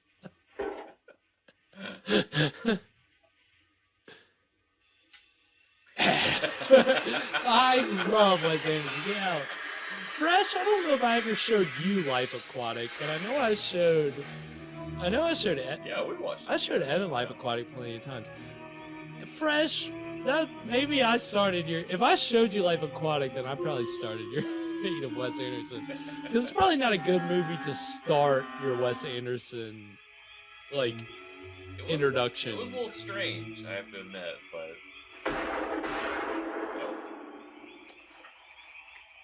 Yeah, Fresh, there's no way.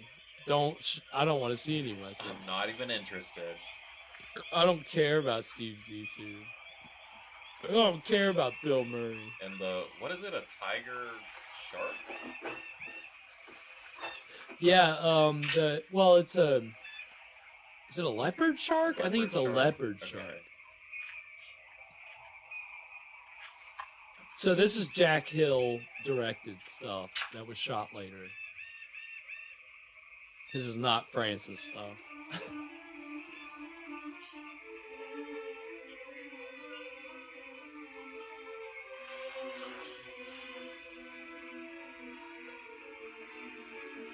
Yeah, I don't disagree with Fresh. I mean, I kind of like it though. Like, Wes Anderson might be an alien for all I know. But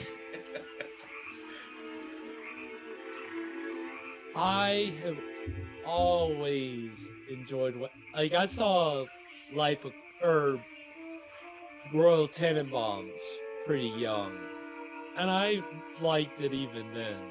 I must have been 7 or 8. It's like, okay, this is pretty funny. I like this. I mean, it just doesn't really play by the rules. Right. Well, it's just somebody whose style is very specific and distinct. See, as your wife has good taste.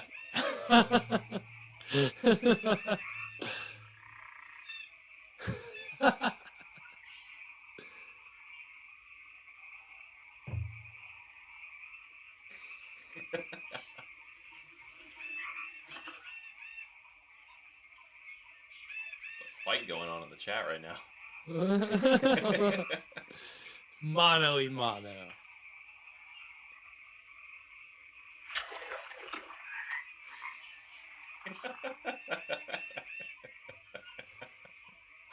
I love that though.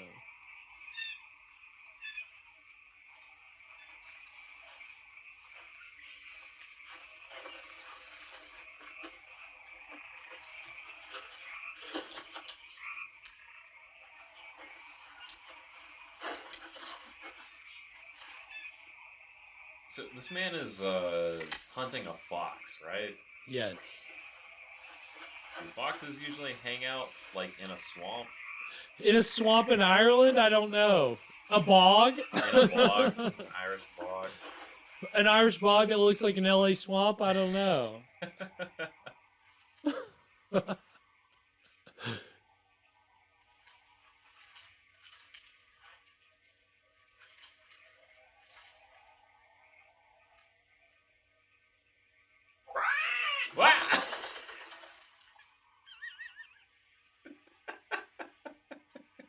I love a good jump scare.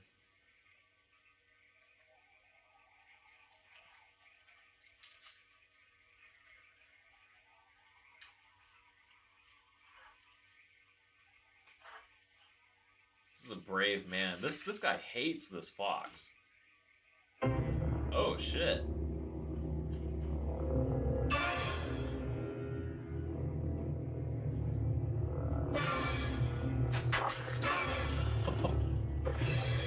Oh my god. Well, there's another one. Rip.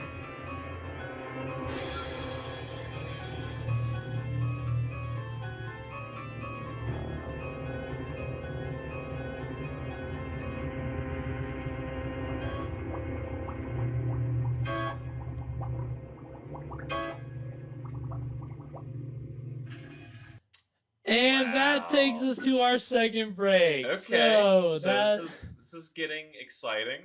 Right, we've had 2 axe murders so far, so that's a little more interesting than we. Okay, I don't want to put a moratorium on Doctor Strange talk, but this is the 3rd, 4th week of it, and like, I'm all love to you Marvel fans, but I'm not one. Just so wait until the next Marvel movie comes out. We'll I'm move on to not. the next one. I'm not in on it. I don't get it. I don't care to get it. I love you guys that you love Doctor Strange, but Fresh, it's only canon in, one of infinite multiverses. yeah, that's what Fresh hate. So Fresh does not like the new Doctor Strange, and that's what he hates about it. I liked a lot about it. I disliked a couple of things about it. Cylon, peace out. Right. Thank you for Good night, joining Cylon. us, as always. But yes, I know that Doctor Strange is the hot thing right now. It's what all the kids are into. I think I'm gonna have to put a moratorium on the Doctor Strange talk. I mean, well, that's a good point. Your wife makes a very good point, Evan. Do you want to take a quick Marvel sidebar? Marvel sidebar. Welcome to our stream within a stream. It's the only way that we're gonna get any big movies anymore. To be fair, the new Doctor Strange is a horror movie. Right, Sam Raimi who you guys may or may not know, the director of the new Doctor Strange, also directed The Evil Dead, Spider-Man, the original Spider-Man trilogy. He also did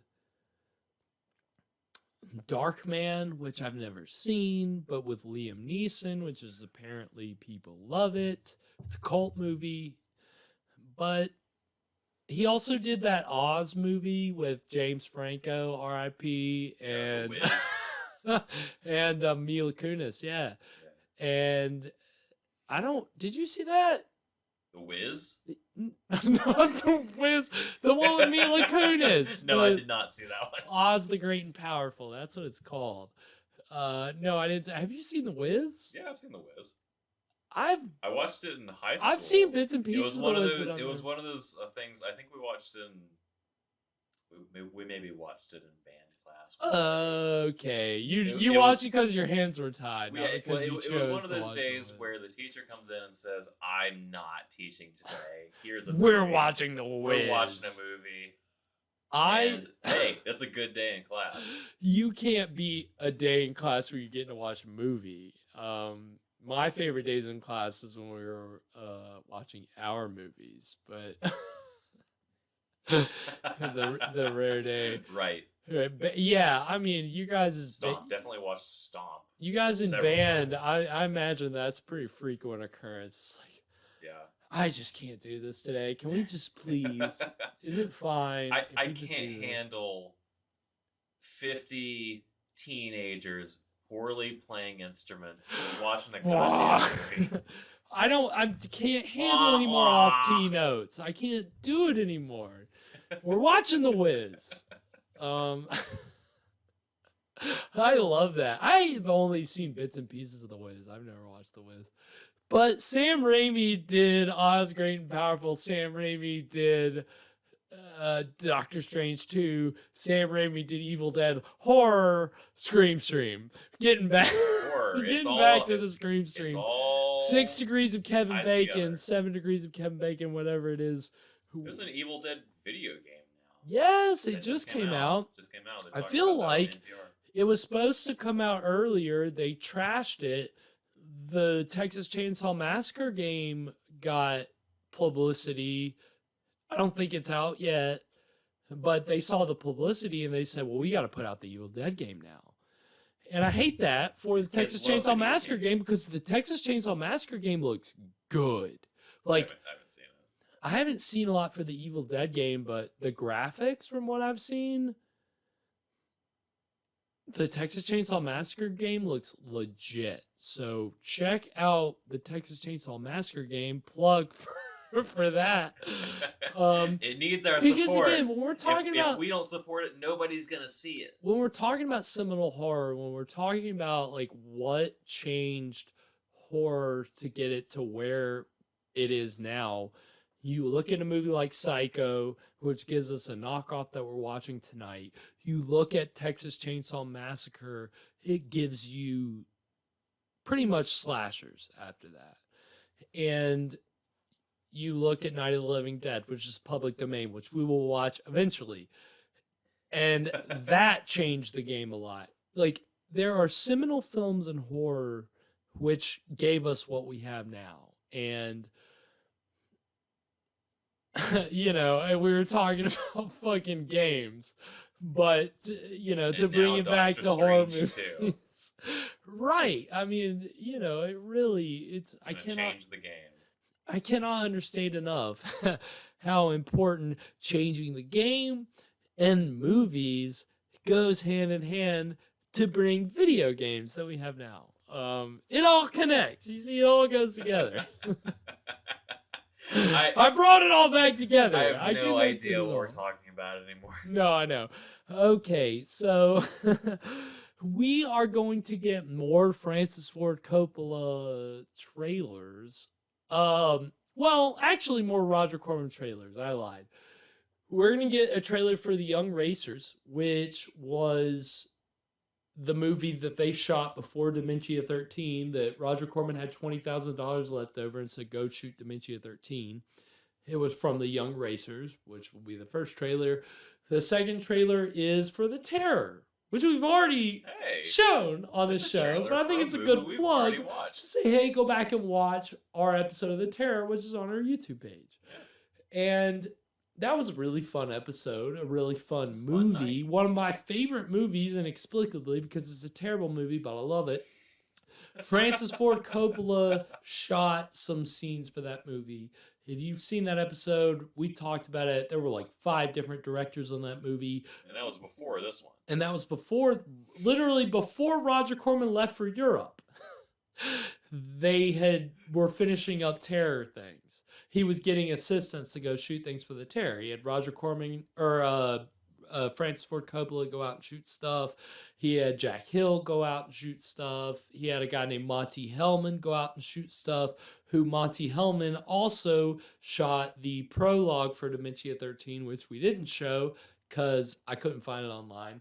But Monty Hellman was another guy who contributed to the length of this movie when Roger Corman said, it's not long enough, it needs more. And so Roger Corman had 2 other directors go on and shoot more for Dementia 13. How long is this movie, by the way?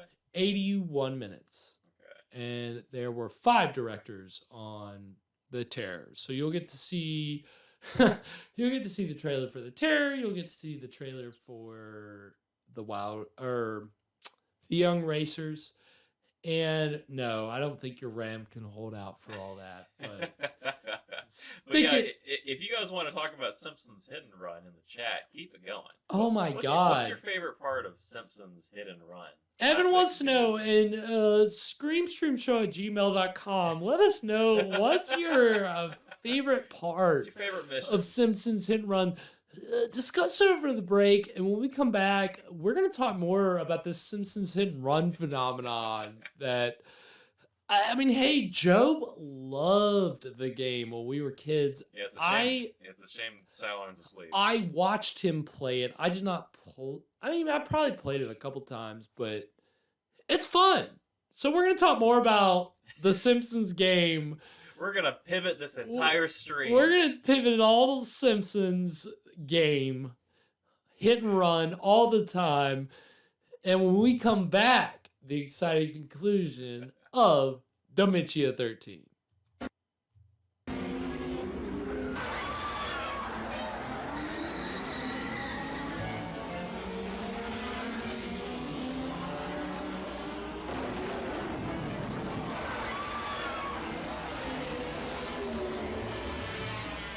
The Young Racers, starring Mark Damon. He drove for revenge. Racing isn't war, Steve. Don't forget. You're racing tomorrow, too.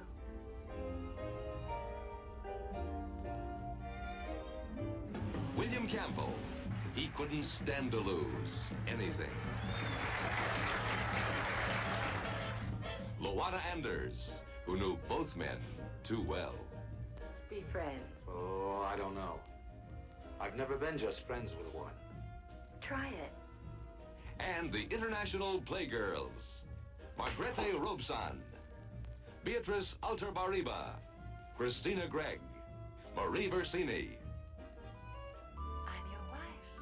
We kept the bargain, all right. I serve you as a wife should. Joe. I love you, Joe. In all the glamour spots of Europe, Rouen, Ram, Monte Carlo, Aintree, wherever the thrill-hungry built racetracks, there you'll find the Grand Prix Young Racers. And to the glamour girls who've lived too fast, heaven on earth is in the arms of a young racer. It hurts to love a man that can be dead next week. Hurts real good, though, doesn't it, honey? They live every moment as if there'll be no tomorrow. Did you ever hear of Hell's Kitchen, New York? We both know what street fighting is, don't we?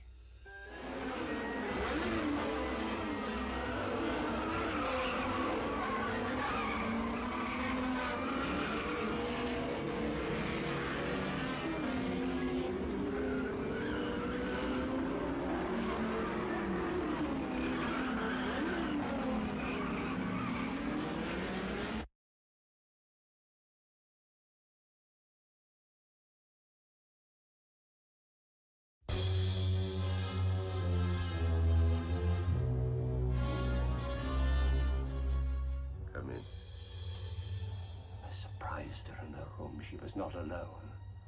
With my own hands, I killed her. Starring Boris Karloff. Take this gun. Escort this gentleman from the castle. If he resists, kill him. The Terror.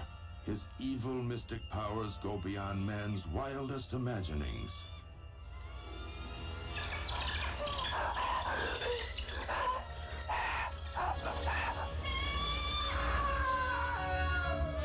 The Terror, empowered to avenge, to reward, to transform. I do love you. Is she a blood and flesh beauty a man can enjoy? I am possessed of the dead. Or is she a gossamer myth, created by a madman's distorted desires? Take your life as you took mine, and bring us together forever. Join Boris Karloff, the Frankenstein monster of all horror motion pictures, in his most blood-chilling screen experience.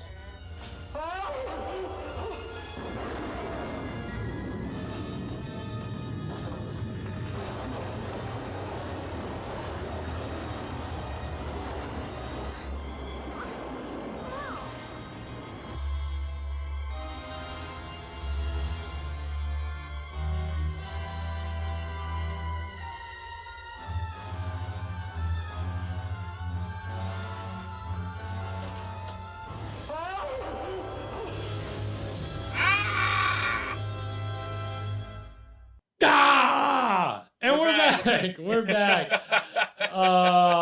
So at the break, I almost died. I tell Evan I've been dealing with this phenomenon lately, where especially when I laugh, and I'm like, if my head is like, if I'm looking down at something, I'm like moving around, and I laugh, I sucking my hair into my windpipe and choking. So thanks, Fresh. You almost killed the host of the show. Yeah, Fresh. I walked back in to the studio, and Evan was laughing, and I said, Evan, what are you laughing about? And he told me, he's like, oh, Fresh said this in the chat. And I was like doing some stuff at the time. I was like, you know, just a close call. Choking to death on my hair. And so like, but I was talking with Evan as it was going on. So I like tried to play it off, right? So like I just stopped talking till I could get it out of my mouth and breathe. But I'm still trying to get my breath back. Breathe so that I could tell Evan about all of this, which now I'm sharing with you here. So how do women do it? Yes, I don't know how women deal with the long hair. It's not. Apparently, I'm a fucking amateur with this. So, you know. How do you manage to not accidentally kill yourself with your long hair? You know what? You want to hear some stories? I'll give you another one. I got back in the car from the bank today, and I shut my hair in the door. And I literally went, ah! And opened the door, pulled my hair out, and closed it. And then left the bank. And that is like, there was something else. My hair got sucked into a vacuum cleaner thing the other day. I vacuum every day, and I had a vacuum attachment on the thing, and I was like bending down, like vacuuming the couch, and like my hair got like sucked into it. So I had to like, I think again I went ah, and I hit the button, and of course you know this got out pretty easy. Shut the stream down. I'm done. I'm fucking done. I have plenty of stories, you guys. My hair, I'm not gonna live for long if I keep this hair growing out. But I do it for the stream. I do it for my audience. I do it for you guys. No, I know. Oh my god. I don't think anybody else is brave enough to admit it, Sierra. I think that's what it is. I don't think that's why you've heard about people sucking their hair in a vacuum, or shutting their hair in a door, or choking on their own hair when they're laughing. I got all kinds of material for you guys if you want to hear it. This is the reality of a man with long hair, way down to his nipples, past his shoulders to his nipples. This is what you get. Yes, it could just be me, Sierra. It really could be. It wouldn't shock me if it was just me. But I just want to believe in my own mind that I'm the only one brave enough to admit it. Okay. You're only going to get this kind of content on the Scream stream. This kind of honesty. So this is real. Okay, so sorry. To get back to it. Simpsons Hit and Run, one of the seminal games of the PlayStation 2 era. Yeah, I'm good. Evan, I'm not choking on my hair yet. No, well, Evan's hair is getting long enough that he could start choking on his hair. But yes, Evan, did you like Simpsons Hit and Run? I have a confession to make. I never owned that game. Well, you got us all hyped up at the break. You said, okay, we're gonna come back. We're talking Simpsons Hit and Run. I gotta throw my gamer card out. And then you're like, I've never played Simpsons Hit and Run. I have watched. I maybe really haven't played. I played once when Job's forced me to play, but I've watched Job play a lot, and yeah, see, I mean, there it is. There it is. Simpsons Hit and Run, seminal we'll get a dolphin game of the PlayStation 2 era. We'll ride on the dolphin. And play the Simpsons game. So actually, to get back to the actual business that we have here, we are going to get into the exciting end of Dementia 13. Evan, any predictions? We got some brothers with a dead sister and a mom who's obsessed. We're kind of running with out of characters, honestly. We got a doctor who's very cynical. We killed off a poacher. We've killed off a nosy daughter-in-law who just wanted an inheritance. Who's behind all of this? Who is the murderer? Who's the murderer? That's for you guys to find out. Right. Well, I mean, I think it's about to get a lot more metal up in here. Considering that one of the murder suspects works with metal to make his art. He's a welder. So if you guys didn't catch that earlier, the guy who's trying to get married against his mother's wishes. It's an artist who welds shit like sculptures, and he's trying to marry an American girl, which his mother doesn't like, even though his other brother married an American girl. Those people are dead now, so it doesn't matter. I think that's enough of. I think you guys get the convolution of the plot. Red herring, and that's why it's red herring. Hey, for all those A Pup Named Scooby-Doo fans out there. Yeah. Yeah. It's all Shadrow to me. And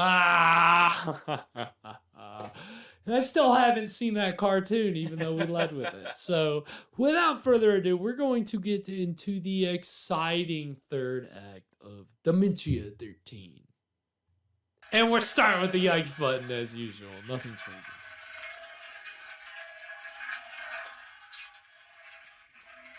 This is the doctor. What do you think of the pond, Arthur? Doctor and Richard from Keeping Up I don't Appearances. understand, sir. Of course not. How long would it take you to drain it? Well, I don't know, sir. I've never drained it before, and I don't know that I drain it properly. There are 3 gear channel doors on the pond. Open them. Why would you I save that up for the visit to my office? You're losing weight. Skin's pale. Cancer.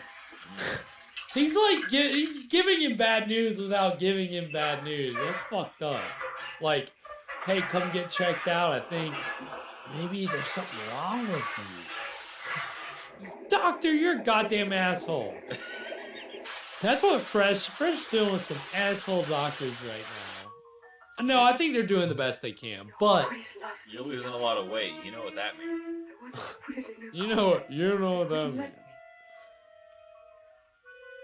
To her playhouse. Put it with her other things. Dub. That's a Roger Corman dub.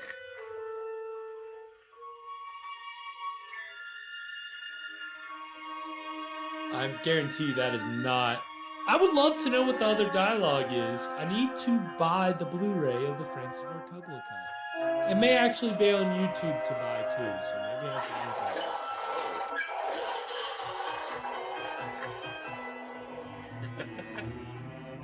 it. See, this is jump scare era. This is, you know.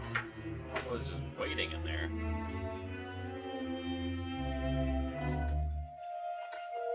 So this is Ireland, so you see that racist doll there. That's the ice. Actually, yeah. I wish I would have been on top of it, but we'll go ahead and give it a post. Yikes! They probably won't show the doll again. If they do.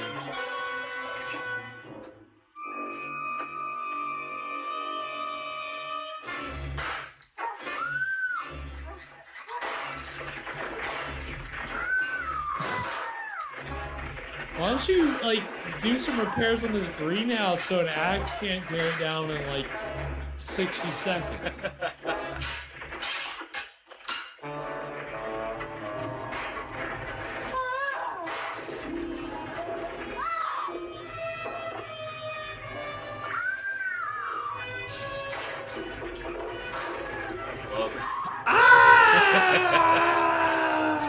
Actually, I'm not going to defend myself. My hands are going to stay in the same spot the whole time.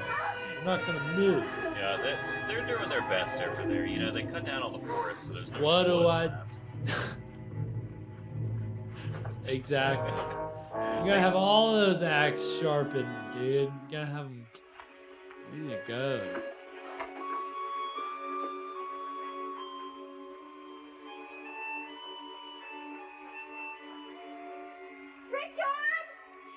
Richard, please come! Somebody, please come! Lillian, call the doctor. Will it be Dr. Caleb? Anybody, and get Richard here.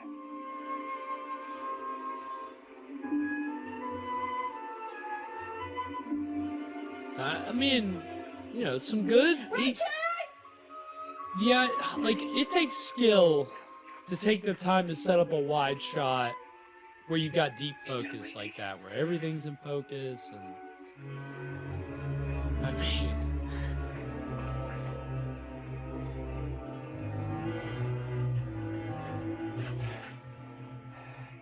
Let's get her into the house.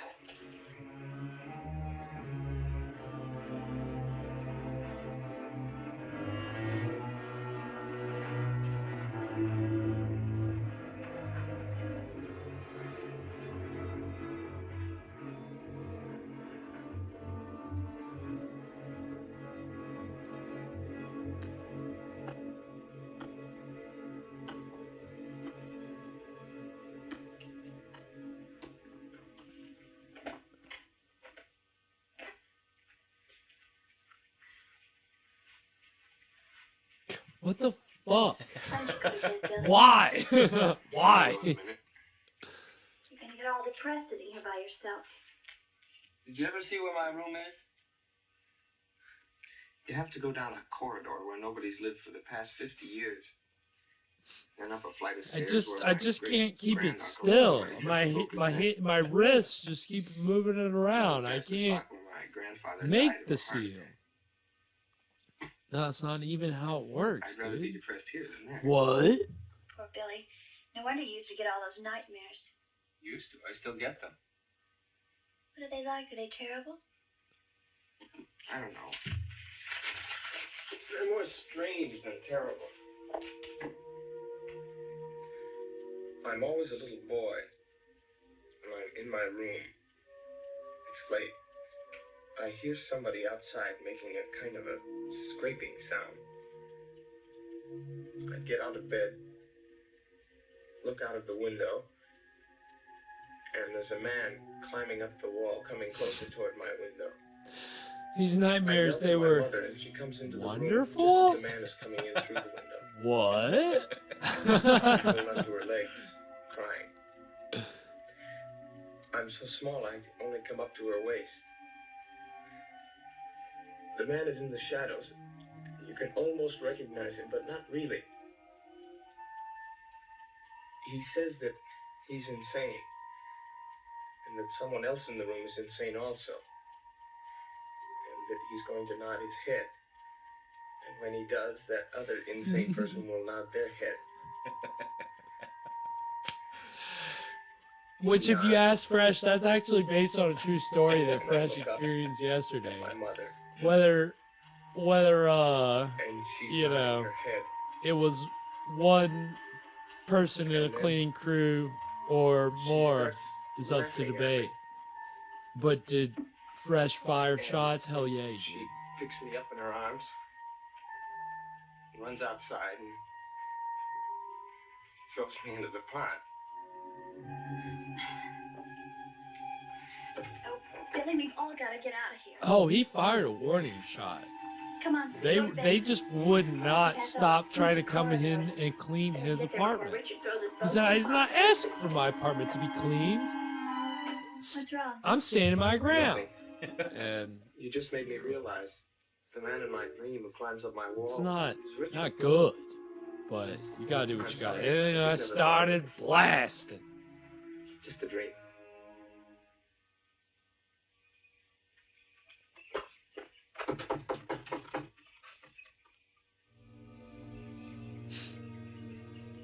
I'm sorry, so which character is Richard? Because I've gotten myself a little mixed up here. So Richard is the oldest brother who that woman he was just talking to is gonna marry. Okay. He is the sculptor. He's the one who...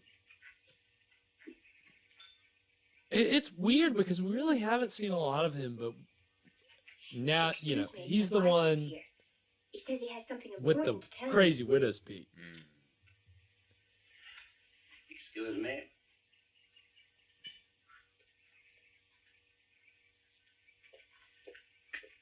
But Arthur, I drained the pond, like you told me so.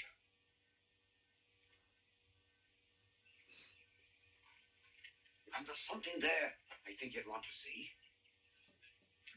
Show me. That is a very good fact, Fresh. Matilda? Richard.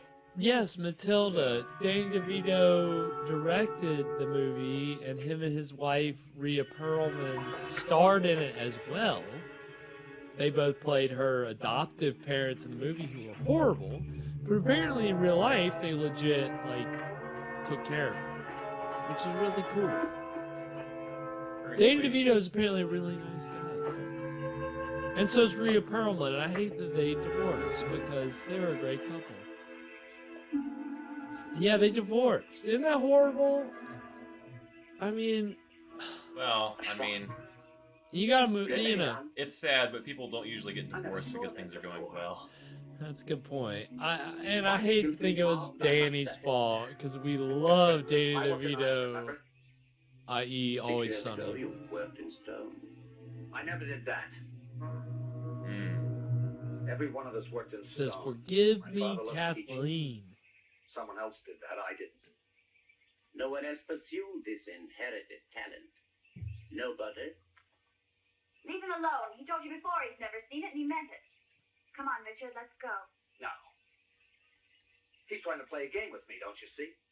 Your mother lies in bed in a state of shock caused by something or somebody. I don't call that a game, Richard. Has the all-seeing doctor noticed that a certain money-hungry, conniving little woman has left our midst?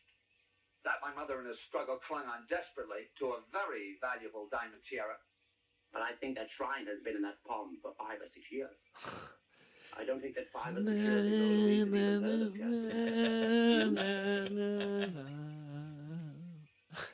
What do you want out of this, Doctor? Echoes of Godfather. Oh, I don't know. Just the solution to the nightmare that has disturbed this family for 6 years. After all, I am the family doctor, you know. He said, smirking. Ha ha. I'm the family doctor. I didn't mean to annoy your brother. Because I think he's right. I think Louise did try to steal your mother's tiara. And I think she'll come back. Tiara. I love that. I'm going to start saying it that way from now on. Tiara. Because your brother's upset and the young girl too. That leaves the two of us. What do you think? Sure, I guess you're right. We look for her tonight.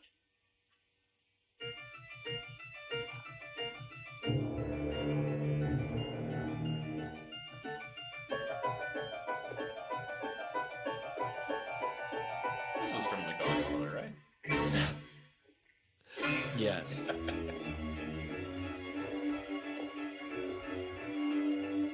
So you remember that classic scene in The Godfather where Pacino is walking down this corridor for what feels like 3 minutes, but in the context of a 2-hour movie, I guess it doesn't matter that much. Of course, here what we're dealing with is an 80-minute movie, and when you have 3 minutes of walking through corridors without dialogue, it's just kind of like you're filling time, maybe? I wonder where Coppola picked that up from. I wonder if it was when Roger Corman was doing The Terror and said, okay, Boris, walk through this corridor. Okay, Jack Nicholson, you follow Boris. Do the exact same thing. And now change outfits and do it again. And this is going to make up 20 minutes of the movie. Valuable lessons you learn from Roger Corman. Francis Ford Coppola certainly did.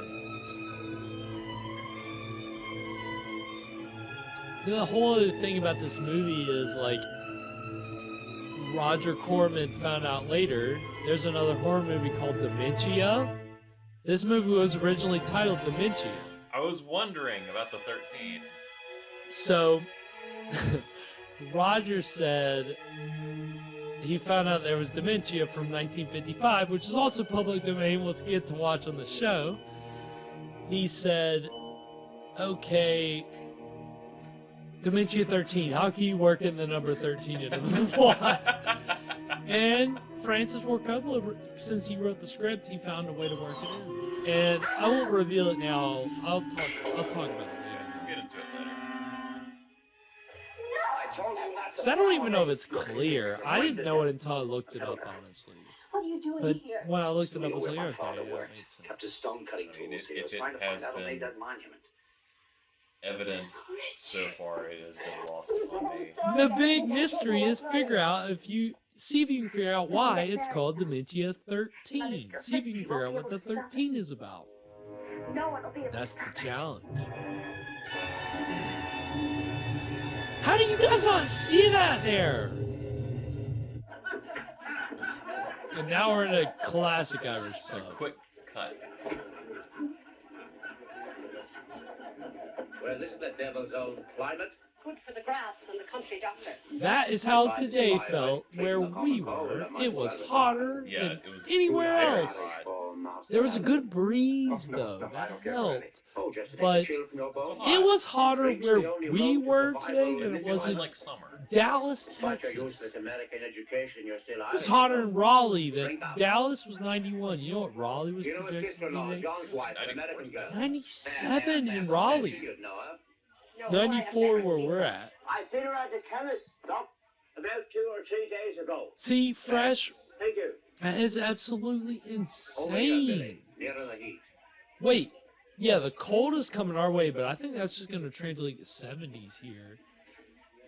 And then I think probably next week it's going to get super hot. Yeah, I guess it's going to get up to like 90s again. What do you think, Billy? Super Where did she go? Hey, look on the bright side. When people say it's the I don't know. hottest summer ever, Come on, let's it's go. really just the Oh, coolest summer of the next You 100 wouldn't be glad, years. an aging man, his moment's rest, would you?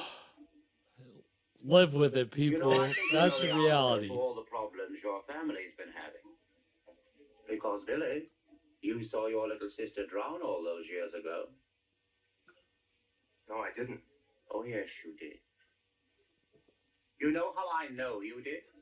No, Because you told me. I did not. How bad? I didn't tell you that I did see that. Do you remember all those years ago when you couldn't sleep? Do you remember who it was gave you the little pill that made you sleep? Remember the dreams? Faces in the shadows? Yeah, this is exactly what they did to Madison Cawthorn. That fucking Nazi. Who was that man? No, I don't know. Who was it that tried to throw you in the pond? Richard. Tell me what happened. What happened to Louise?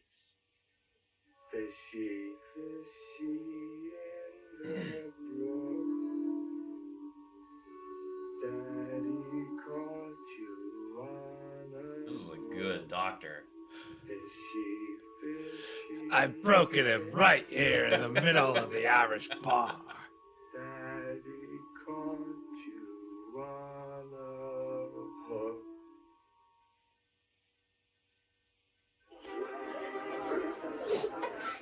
All right, sweet.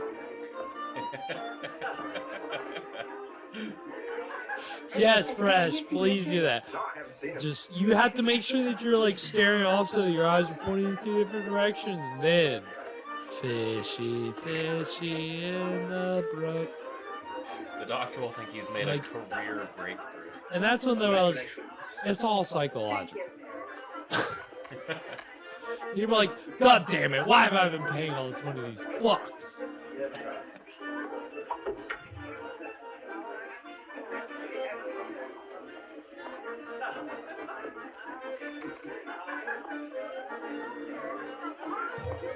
So what's the point of having a veil that puffs out? Like, if you have a bunch of mischievous kids at your wedding, they're just gonna stick candy at the bottom of it. Excuse me. The doctor gave you that special permission. The doctor's orders. Oh, I'm often silly. One of my major vices. Another one is a desire on my part to help others, however, and set that mess out. Then you can help me by telling me where Richard is. I'm not sure where Richard is. Or indeed, what he is. Oh, and you wonder why young girls in wedding dresses give you dirty looks. No. I'm quite serious. I've known this family for a very Does he long wonder time. that? I've been aware of the atmosphere of depression and the slightly demented quality that hangs over it. But these are subtle matters, so I never spoke. I will tell you, young lady, that I know that Louise did not leave, but was taken away from Castle Halloran. Perhaps even her husband John didn't actually go on that business trip. I don't know what you're talking about. Because you don't know what I'm talking about. John was at the You bottom think of the I'm some lake. kind of That's right. villain. Or the pond. The pond. Imagine what it's like to The try to help pond. others and to be mistrusted every time. My lip twists. This doesn't mean that every word I say is sinister. Can you really say I that don't you're know a what you're rich trying to say. European What I'm family trying to who say to have you a that I've discovered things in this house. You don't have a that make me grand uneasy, pond and that you are probably in that position also someday doubles as an LA swamp. From Richard? primarily from Richard. But I'm not sure. It could be anyone. Well, maybe you have forgotten. But I certainly haven't. I'm his wife now. And his sister and his sister-in-law and his mother. And perhaps his eldest brother. I swear to you, Dr. Caleb, you are a very sick man. Fuck off, doctor. That's what you tell him, Fresh. You say, fuck off, because they said you could say whatever the What's the matter? hell you Where have you want. been? I was just outside having a smoke. Are those heels or are you really that much taller than me? Oh no, you're on the stairs.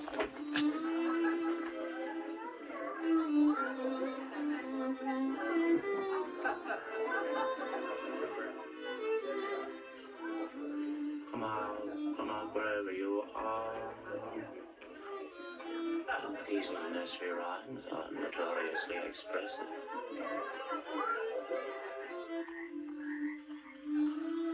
Okay.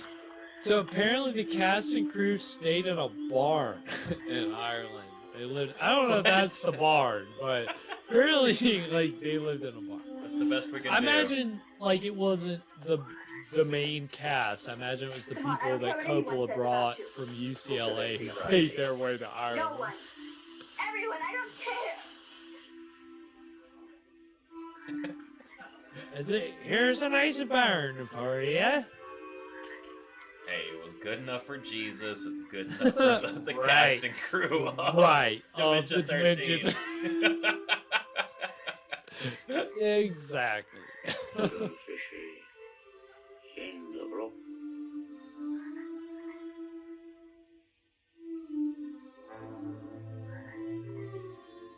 Papa's hanged you on a hook.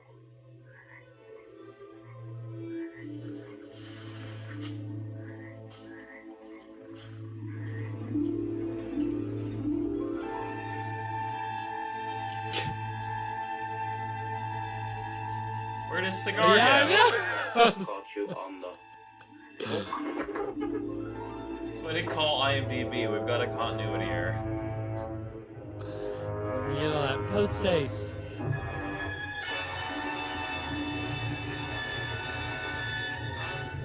Whoa.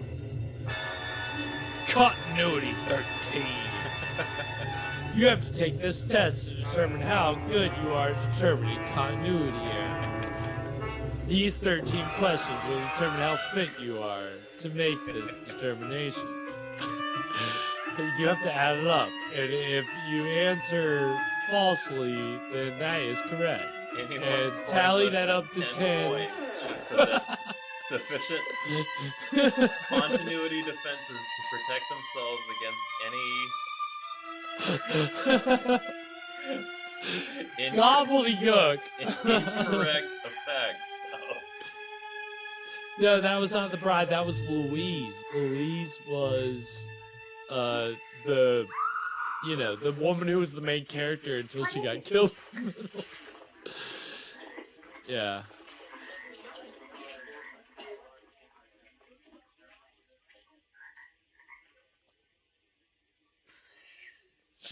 She wasn't open. She was perfectly preserved. Ah, that good Irish air. Yes. The Irish breeze.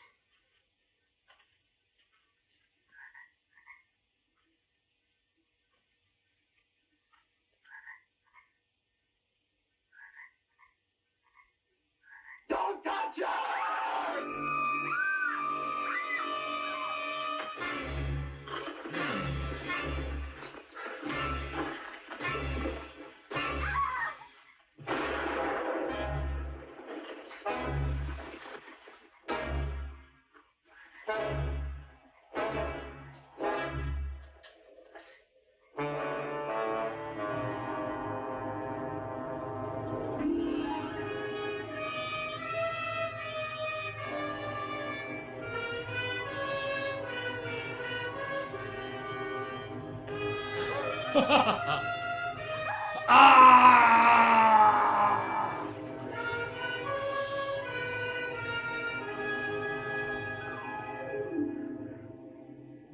Forgive me, Kathleen.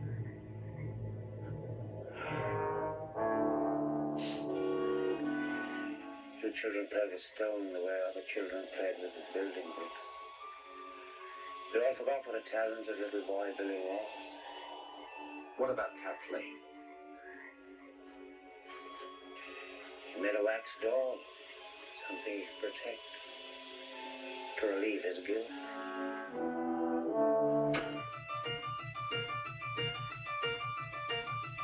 Oh my god, that's graphic. That's a lot more graphic than Psycho. But it's a wax doll. Yeah. So. Wow. So, the moral of the story is if you watch your sister drown and you don't say anything, you're gonna become an axe murderer. I was gonna say teach your kids how to swim. Well, wouldn't that have been good the mother would maybe have not been tortured for decades had she not fucking taught the importance of water safety. I totally agree with that. What the hell was she thinking? Or not thinking? And if you're a doctor, carry a gun, I guess. Right. I love how the doctor is Charles Bronson, just ready to go, dude.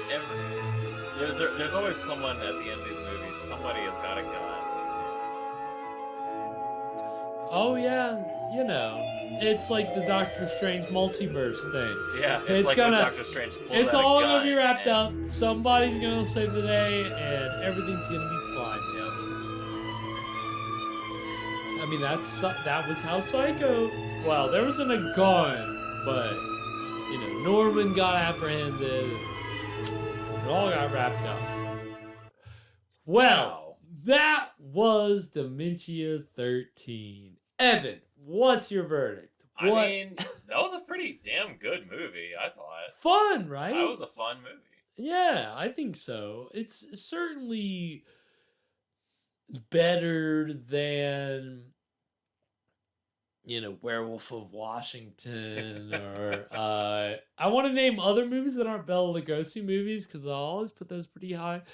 But Dementia 13 is up there for me as far as ratings. Like, it's in this public domain sphere that we explore here on the show. Well, I mean, this is a later movie, and you know, movie and film theory has kind of evolved a little. Exactly, and the crazy thing is that Roger Corman made all these iconic films that are now in public, or you know, when I say made, directed or produced, these iconic films that are now in public domain. So you had Dementia 13, which because it's in public domain, people can direct a Dementia 13 remake, or because Little Shop of Horrors is in public domain, you can make a musical called Little Shop of Horrors, and it can become a big famous thing. Right. Even though it's based on a Roger Corman movie that was made 20 years before the musical, and you know, Roger Corman doesn't necessarily get a good check for the royalties on that, which, you know, he's all about that money. Roger Corman wouldn't have made millions and millions of dollars making cheap movies if he wasn't good at making deals. Well, hey, if you're making a movie every 2 weeks, then well, exactly, maybe you don't have to make $1 million off everyone. If he would have just known the beauties of copyright, he wouldn't have had Little Shop of Horrors get taken away from him and made into a big musical that he got nothing from. Well, you know what, Fresh? The fact that you brought... So, Fresh said, I think the worst was the silent German one. And you know what? I love that you brought that up, Fresh, because I was struggling tonight when I was making up the outline for this episode. I always have to have a segue into the next episode. And I'm like, what am I gonna... How am I gonna connect Dementia 13 from 1963 with the Golem from 1920? How am I gonna connect this modern Roger Corman film with a silent German film? But then Fresh said, I think the worst film that we watched last season was that silent German movie, The Cabinet of Dr. Caligari, which cursed this program. It gave us all kinds of technical difficulties, which we had at the beginning of tonight. Yes, we worked through them. But we have not seen the end of the Caligari curse because we're watching another German Expressionist film next week. We're watching a German Expressionist film that came before Caligari. So buckle up, everyone. So buckle up. Next week's film is The Golem. It's a silent film. Oh, God.